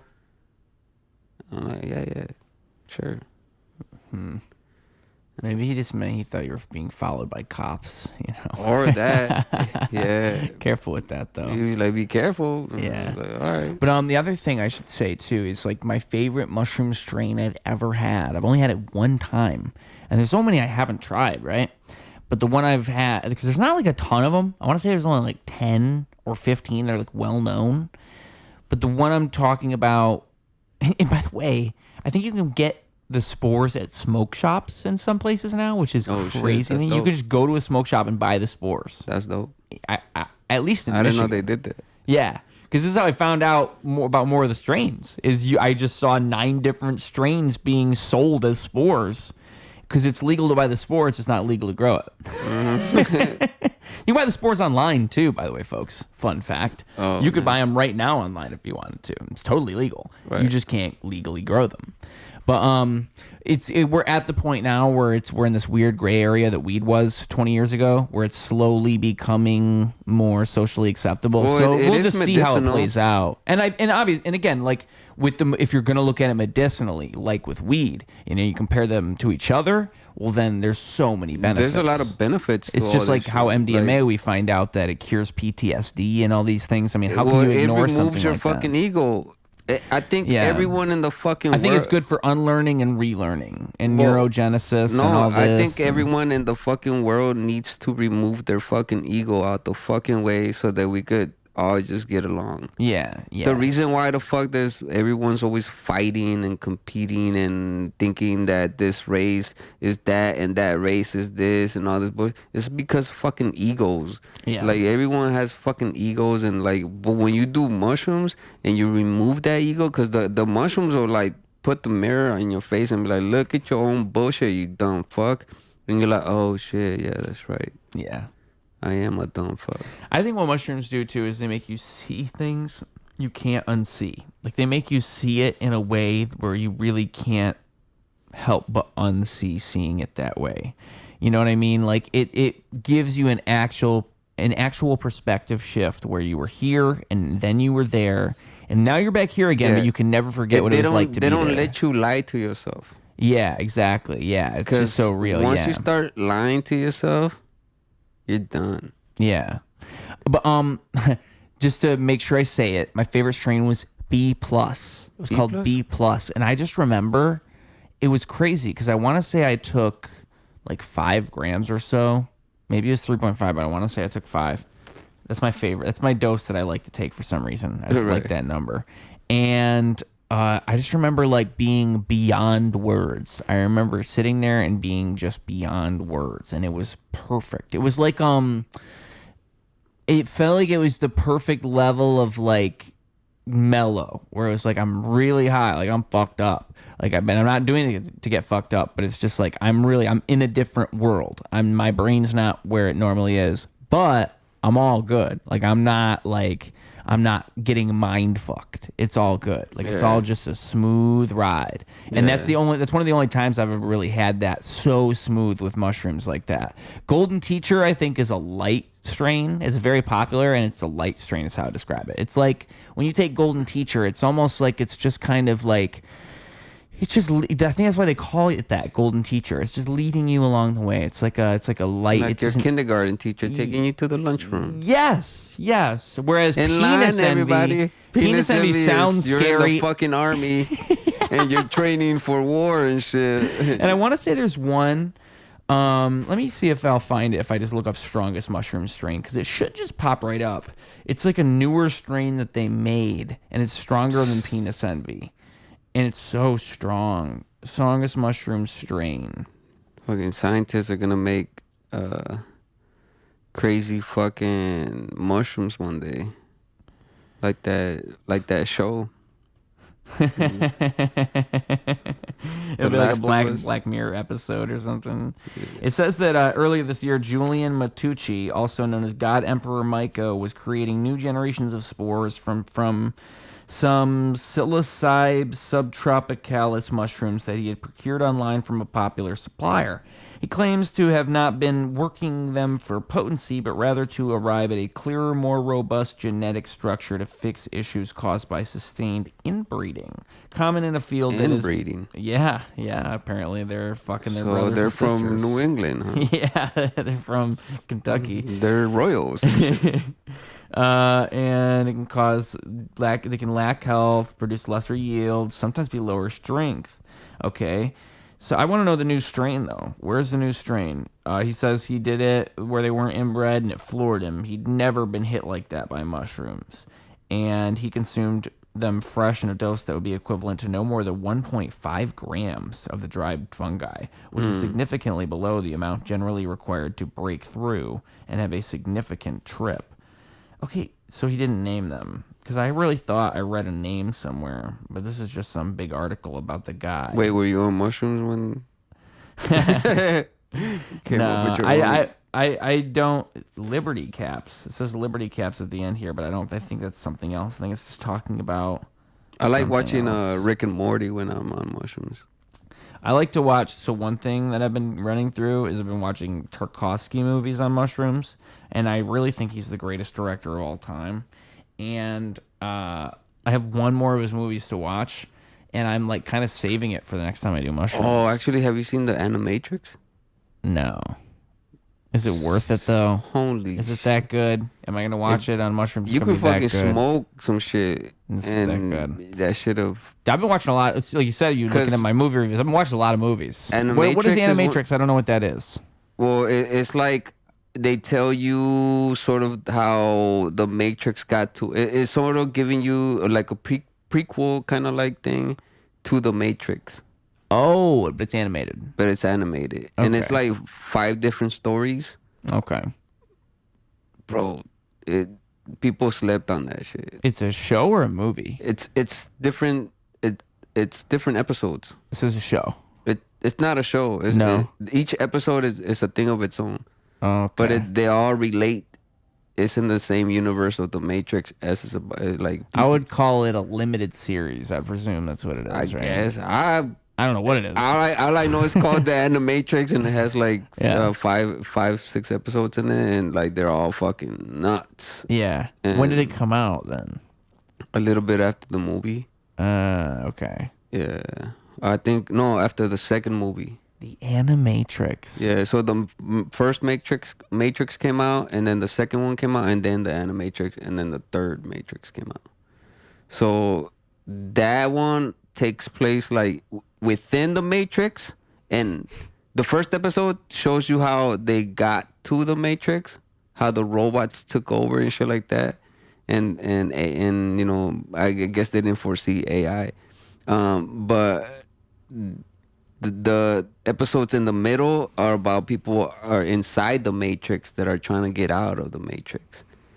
And it's like an athlete that like he runs so fast and shit that his mental discipline allows him to like almost step out of the Matrix mentally.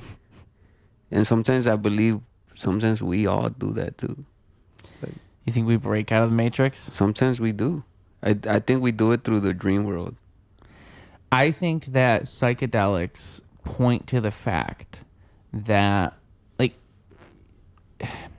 even if you're looking at reality as this objective, just, and I think this is one of the shames of the modern world, is that we look at reality this way. We're trained to look at reality this way, where everything is objective, based on scientific observation. Nothing is based on faith. Everything is based on fact. And I think that's actually, it makes you kind of not believe in magic so much and not believe so much in something beyond your understanding and beyond definition. Right. And I think that great art reminds you of such things, of such infinities that live within, right? Right. And I think we all are capable of that. I think we all can tap into that. And I think we all know what that is, and we all can identify with it. We all feel it. But it's not something that we're trained to know what it is, and nobody ever talks about that, so nobody ever knows what that is. Right. And like you're just because like and I think it's all a natural urge to want something greater, like to want to be defined, to want to live towards some purpose, to have some type of aim. For some reason, I exist, right? Like it for some reason. I don't know what it is. Well, but for some reason, it all makes sense, or at least for this moment, it all makes sense. And like the only reason why I don't believe in magic is because of that one masked guy. Which one? The masked magician.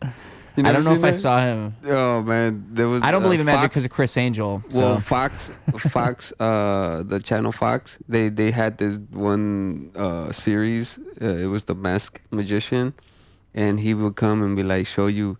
Do you really think that this how it goes? And he shows you all the fucking tricks. Oh, he ruins everything. All of them, bro. He ruined a lot of fucking tricks that I was like, how the fuck? I would be like, yo, there's no fucking way someone could do that. And then he's like, well, we just had this little mirror here. And like, oh, bro, you just. And magic just went out the window for me. But there is a realm that we can tap into. Yeah.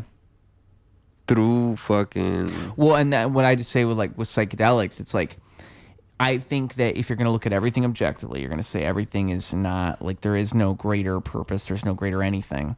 You still can't deny the fact that people have these breakthrough experiences on psychedelics. Like, that's why when you have these scientific studies where it's something like PTSD that can be cured with a psilocybin or an MDMA, how can you ignore that anymore? How can you say that doesn't matter? I mean, there's motherfuckers that have come up with formulas. Yeah. Oh, and then you have that, right? Where things have, I mean, Steve Jobs notoriously did LSD. That's like something a lot of people know. Right. Jimi Hendrix. I mean, there's a great Bill Hicks bit where he's like, oh, you want to write off LSD, you want to write off drugs. Well, just take all your records. Well, the Bill Hicks bit is you want to write off LSD, you want to write off this stuff, just take all your records and throw them out because all those people, they were so high. They were on it. Yeah, but that's so high. Like the guy that came up with being able to read the RNA, DNA shit, he was tripping. Yeah. And he figured out that there's sequences to the fucking DNA. Yeah. And he was only able to do it because he was in that space, mind, consciousness, whatever the fuck it is, that it's here present before us, but we can't fucking see it because right now we're not tripping. Yeah, I mean, I'm crazy enough. We should be, but why? But I'm crazy enough to believe that the government would only not want you to have that because it would be so powerful in bringing us together and helping us understand like how to do the right things to come together and live better together. And that's actually not good if you're the government. You actually don't want people to better understand how to live in unity. They don't want fucking people to come together. That's why the last thing they want. That's why they don't want people to believe that your skin color it's a prerequisite to how you are, who you are, or they want you to believe that we're all different because of your gender and all this other bullshit. Which I would agree with to an extent. Those things I would say. But I just mean to say that I agree with everything you're saying, but I would just say that like to an extent that stuff matters, like to an extent of like how you can be defined by your surroundings and your identity can be defined. Like you should embrace the fact that you're this and you're that. No, it's but you okay shouldn't to be let different. it be everything you are. No, it's okay. It's okay to. What I'm saying is, it's okay to be different. It's okay to be an individual. What they don't want you to recognize is that because someone is different, you should hate that person. Right. Because this person believes in this God or that God, or because this person is this color or that color. Like, they don't want people to recognize that, look, bro, if you just fucking zoom the fuck out, it's just a bunch of fucking human beings living on this fucking piece of rock floating around on Earth. That's all it is. Yeah. And we're fucking fighting over some fucking imaginary ass lines that are on the floor that fucking corporations are literally sucking shit out of humans by making you believe that. Yeah. And there's people fucking dying over this bullshit. There's wars being fought over bullshit that doesn't fucking matter.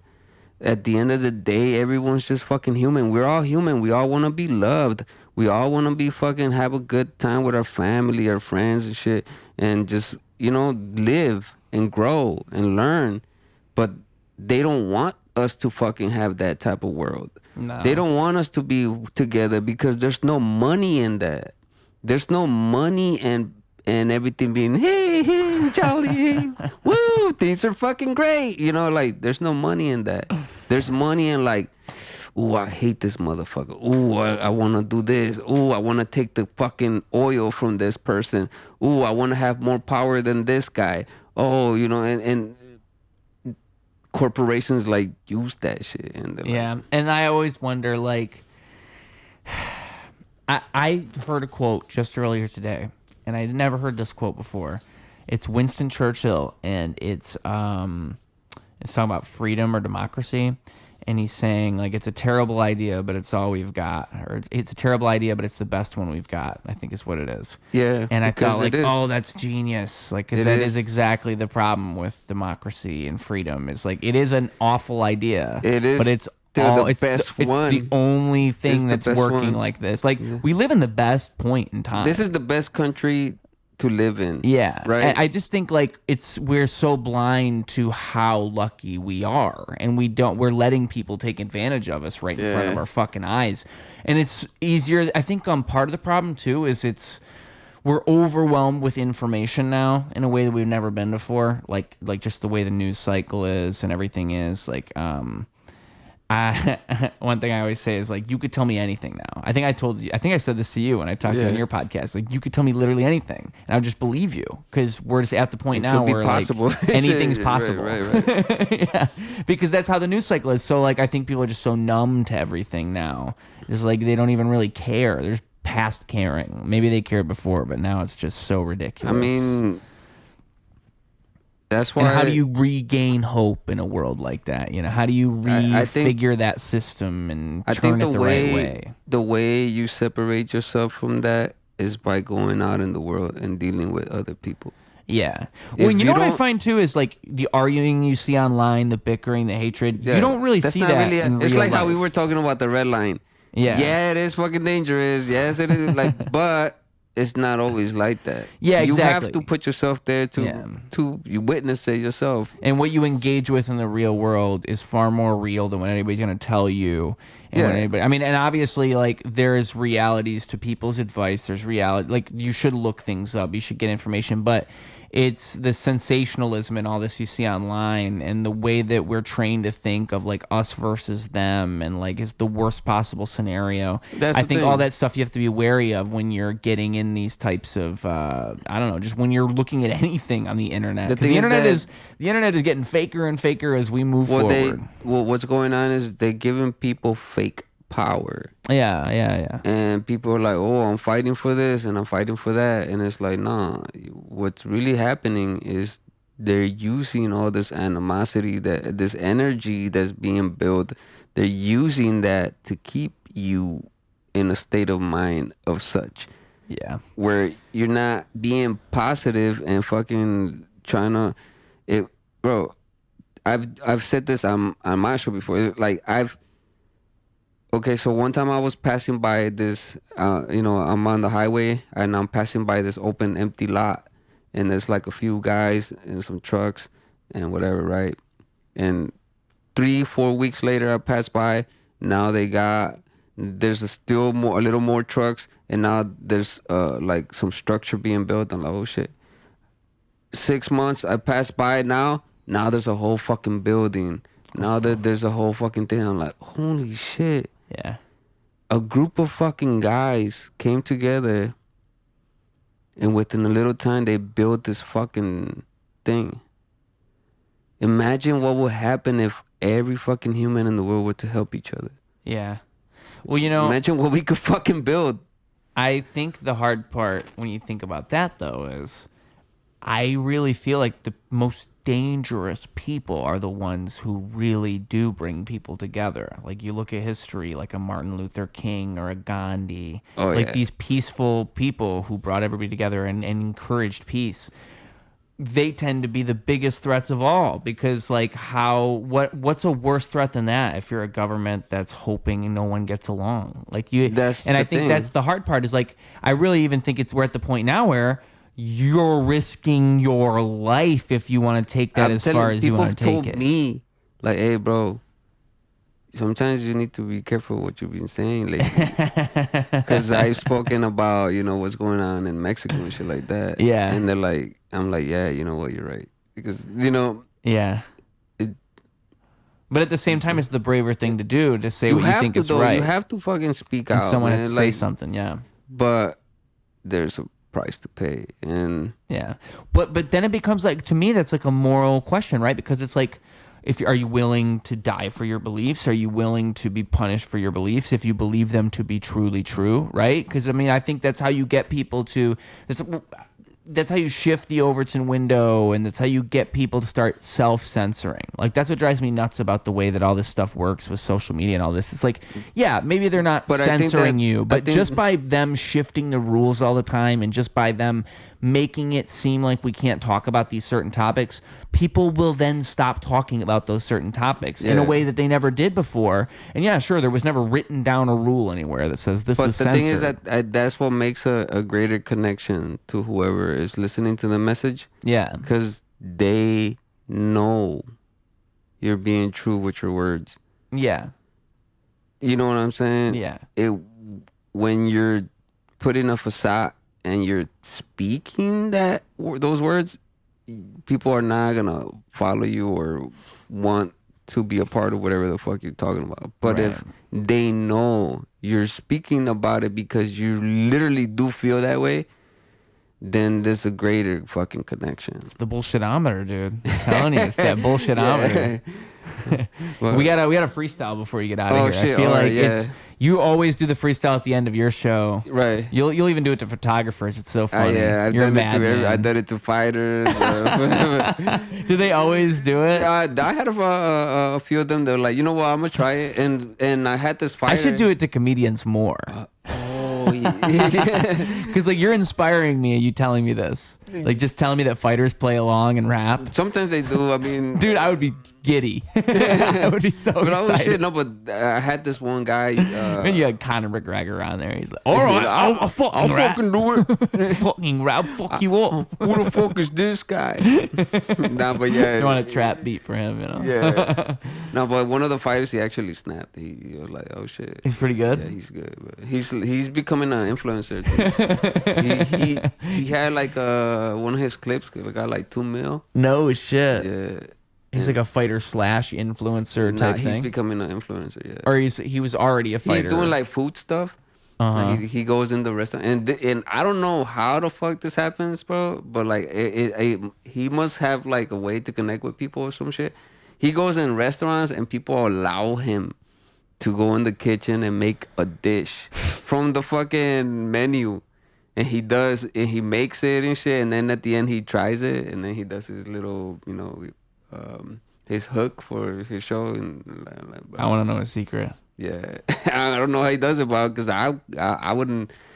I don't know. Some people have that, Some people have that one. I'm just gonna guess it's like a mafia movie where he's just carrying around hundreds. He just walks in with $300 bills. His clips literally start with him like walking into the restaurant, and he's like, and he has someone. He's like, he tells whoever's the clerk, and he's like, "Yo, I'm on live right now.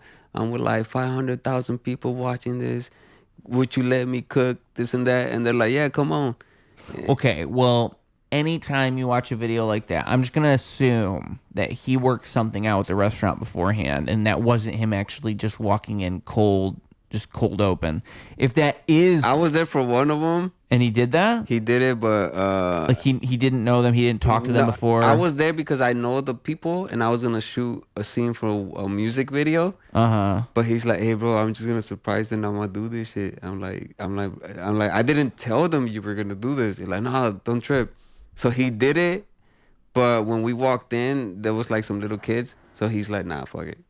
So he didn't go through the whole thing, but he was gonna go in there kind of cold, like just walk in and. So maybe he does then, because like that's what always just. Anytime I see any of these videos online, I'm always because it's kind of like an ad for the food place. They're winning by saying yes. But he's gone. Bro, he's done like a bunch of restaurants now. Yeah, I bet. Like he has like. It's cool to be able to go back there. 15. It reminds me about what we're doing, where it's like you'd be amazed the amount of people you can talk to if you just ask them to come to your apartment or your studio. Like you'd be amazed. Like it's just ridiculous. Like just like what he's doing, where it's like. You'd be amazed the amount of restaurants that'll just let you in the kitchen and cook some shit. If you just ask and you're carrying a camera, you just look professional. There's actually someone next to him cooking, showing them how to do it. But like that's dope. That's super cool, dude. I mean, what an opportunity, right? I mean, I'm sure like he's probably just doing it for fun at first, and then over time it becomes. He's like, what the fuck? I'm getting away with it, and I'm getting like a bunch of following and shit. Like, hey, kudos to you, bro. Yeah. Yeah. He's gonna become like a Bourdain, just an Anthony Bourdain type fucking. He's gonna eclipse the both. Shout out Sully. Yeah. All right, so we'll freestyle here then. We'll wrap it up with a solid freestyle. I gotta grab my speaker. Usually when I type in beats. There we go. Hey. Hey. Well. There ain't nobody out here who as hard as me. I'm looking at the stars, G. I'm feeling pretty starry. I got like 5G. I got bars, G. I got a million. Oh, I'm sipping on Bacardi. You ain't even know me and I'm sorry. I've been writing down a whole lot of things. I've been doing origami. I'm like Harikari. I'm in the suicide forest. This where I chill. I'm running. I run it. Run, forest, run. I do it all. Yo, I'm with my brothers and my cousins. My ones, my brethren. You got 1,000, I got 100. I only keep it there. I got a budget. And I know what I doesn't. I know what I do. I know what I do not. And I tell you, yo, I do lots. I'm chilling in the car and I'm doing circles in the fucking lot, in the parking lot. Yo, and then I'm chilling with my dude, his name's Spock. And I'm Captain Kirk, motherfucker. Yeah. Yeah. Check it out. Yeah. Check it out. Yeah. I guess if I got Spock, that means that I'm in space. Yo, check me out, I'm about to elevate. Go straight to the fucking ill state. Cause I grew up in Chicago, that's how you feel this, man. I went through the fucking hardest shit. And I still here right now through the hard shit. Still fucking made it out the fucking hood. Like the way I fucking should, yeah. That's how you fucking learn. The only way you learn is by fucking getting burned. And that's how I'm chillin' with my boy Ruse. You know what the fuck, man, these motherfuckers confused. They get bemused every time I talk because they hear my music and they be like, what? How the fuck this motherfucker learn the language like that? It's like I eat it like a Kit Kat. But nope, I fucking remove sugar from my shit and that's how I got dope. Yo, they don't fucking know that I provoke the fucking mental things every time I take a toke. Hey, let's fucking live another day. Chillin' right here today. How the fuck am I gonna live tomorrow by living today? Let's go. Ruse Radio, bro. Eyeqsoul in the house. Let's go. We out. We out now. Out loud. Out loud. Hey, I said we out now. I said you look on your computer, we out now. I said you look right now, said we out now. I'm talking like out loud. I've been out for a whole while. I got whole pounds. I'm selling whole ground. I'm selling wholesale. I got a wholesale. You could buy some or some later. You could even buy some paper. They be calling me Mr. Vapor. I got superpowers. I did it now. I got an allowance. I got trousers. You know what those are? Kids these days, they don't even know what those are. Trousers are something you wear. Actually, I'm gonna be honest. I don't even know what those are. That's actually true. Eyeqsoul, you know what the fuck trousers are, bro? Yeah. Alright, tell me. Alright, check it out. I was like, yo, she was talking to me, I spoke louder. She couldn't hear me, then I removed my trousers. She was like, yo, do you allow this? She was like, hell yeah, then we started getting nauseous. Hey, she's jumping up and down on me. And I'm like, hell yeah. Now we chillin' and we fucking remove the cheek. Cause you know how it be when you get a beautiful thing like that. And then I was like, I came back. And then I got up from the bed and I was like, let me use the bathroom. But where the fuck are my trousers at? I don't know how the... Oh, where did my trousers go? Where did my trousers go? Where did my trousers go? I've been looking high and low. Where did my trousers go?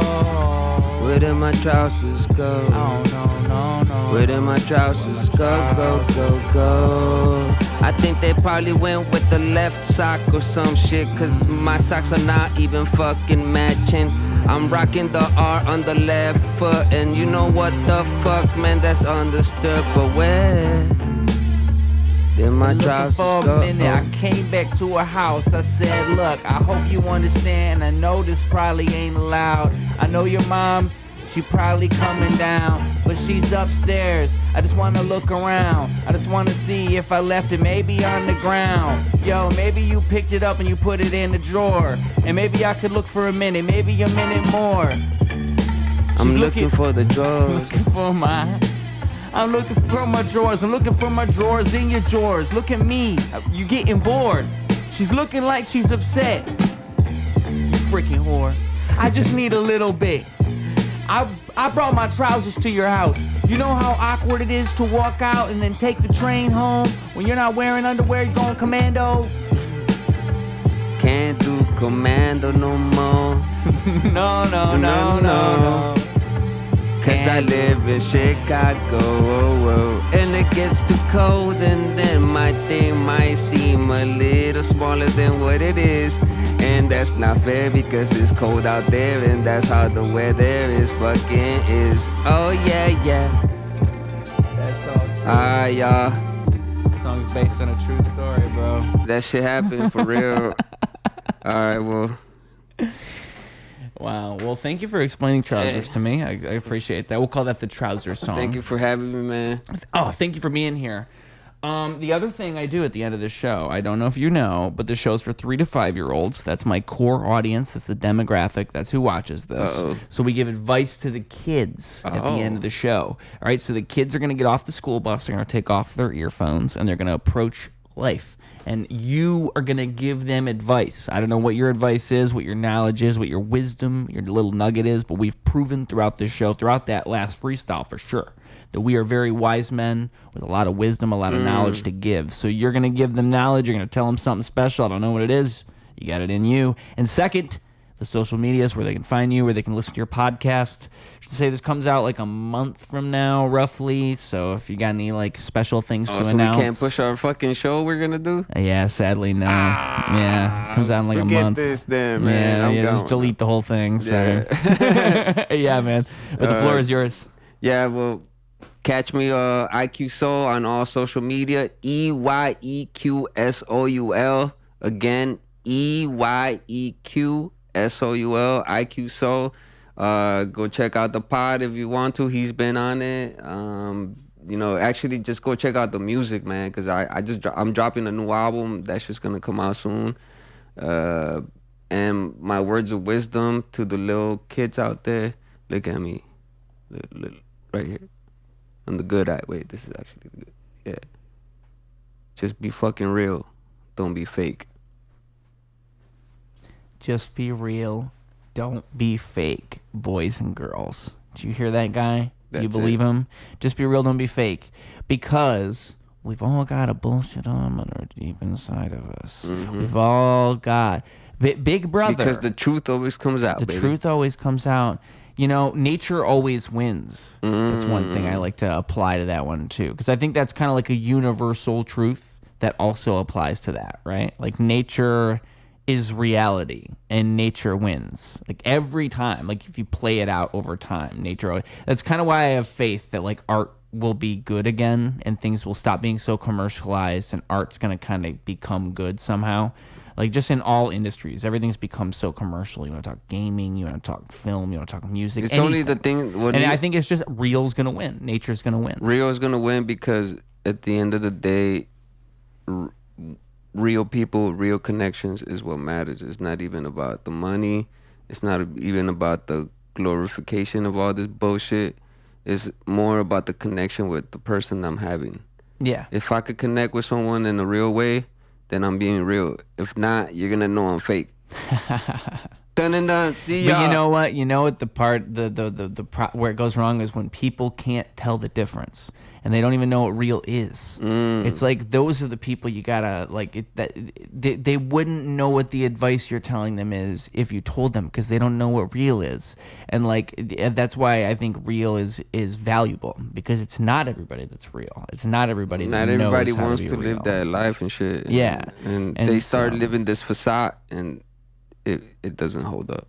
No, and we all know what it is. And folks, we don't got no fake here on the show. No physic cake. Yeah, what he just said. I don't even know if I could repeat it. Thank you, though, for being here. Seriously, tune into his podcast. He's got a bunch of amazing guests, amazing fighters, amazing people on his show. Like, seriously, your guest lineup is much different than mine. Like, I'm mainly having comics on. Bro, the people you have on your show that I've seen are like, because I love comedy. I love all that shit. Some of the people are like, how the fuck did you get that person? You know what I mean? So kudos to you. So like, the feeling is mutual. It's a mutual fucking thing, bro. Like you as a person, bro.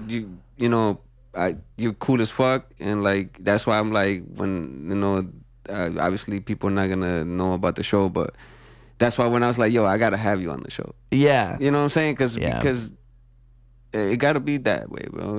We all in this shit together, man. Well, as you've been saying about realness, you must have recognized the real in me. I must have been a little bit real. Well, there was just a connection between us where I was like, yeah, I could fuck with it, you know. Yeah, well, and I must say, dude, like truly. With your podcast, I like that you don't do what most people do, where most people will do the thing where they try to make it too much of a show and too much of an interview and too formal.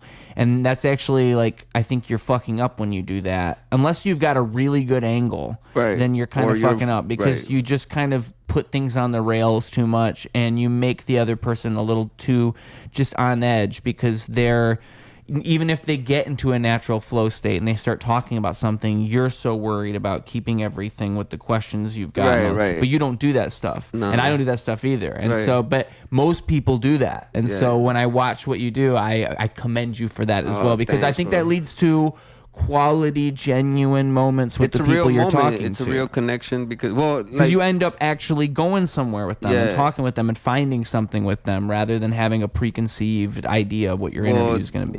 The one thing is I do like that I've been appreciating a lot is after the podcast is over, they'll be like, yo, that shit was, this is what this was. I needed this. Yeah, sometimes I've seen people say like one thing I've seen people say over and over is like, oh, that was so fun. And I just people saying the words like, oh, that was a fun time. Like to me, that's like such a high compliment. Or like, I needed this. If someone said I needed this to me, remember we were talking about the saucy? Yeah, that's the saucy. That's the sauce. That is the sauce, dude. Because I mean, like to me, it's like you're doing the same thing I'm doing, where you're not putting it on at all. You're just being yourself and being natural and just talking to people. So for someone to say that's such a high compliment because you're really not faking it or trying to do anything else. So they're genuinely responding to you just being yourself. Pretty much, which is the coolest thing ever. Right. And I'm just being like a fanboy because like I'm a fan of these people. You know what I'm saying? So like, hey, what the fuck? Yeah. And it's dude, it's just so cool, and so I'm excited to see you keep doing it, guys. Tune into his show; it's awesome. I'm gonna let you out of my apartment. You can go live here the rest of your life now. Go do something amazing. Yeah, man. I gotta go fight with this Oscar guy. Wherever he went. Right. All right, guys. But thank you so much, bro. Like for real, man. That has been all, folks. Here on.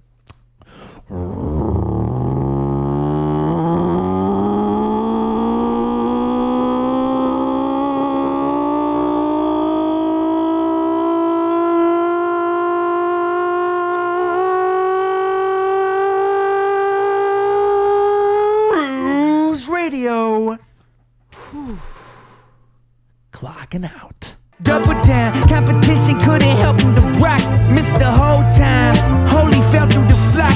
That's an ordinary miracle, wealth to the block. It's a balance in the character that's calm and collect. It's apparent his caricature is lost in the mess. It's hysterical, the picture that they put to his face. It's a confidence administered to earn their respect. Live a little, light a candle,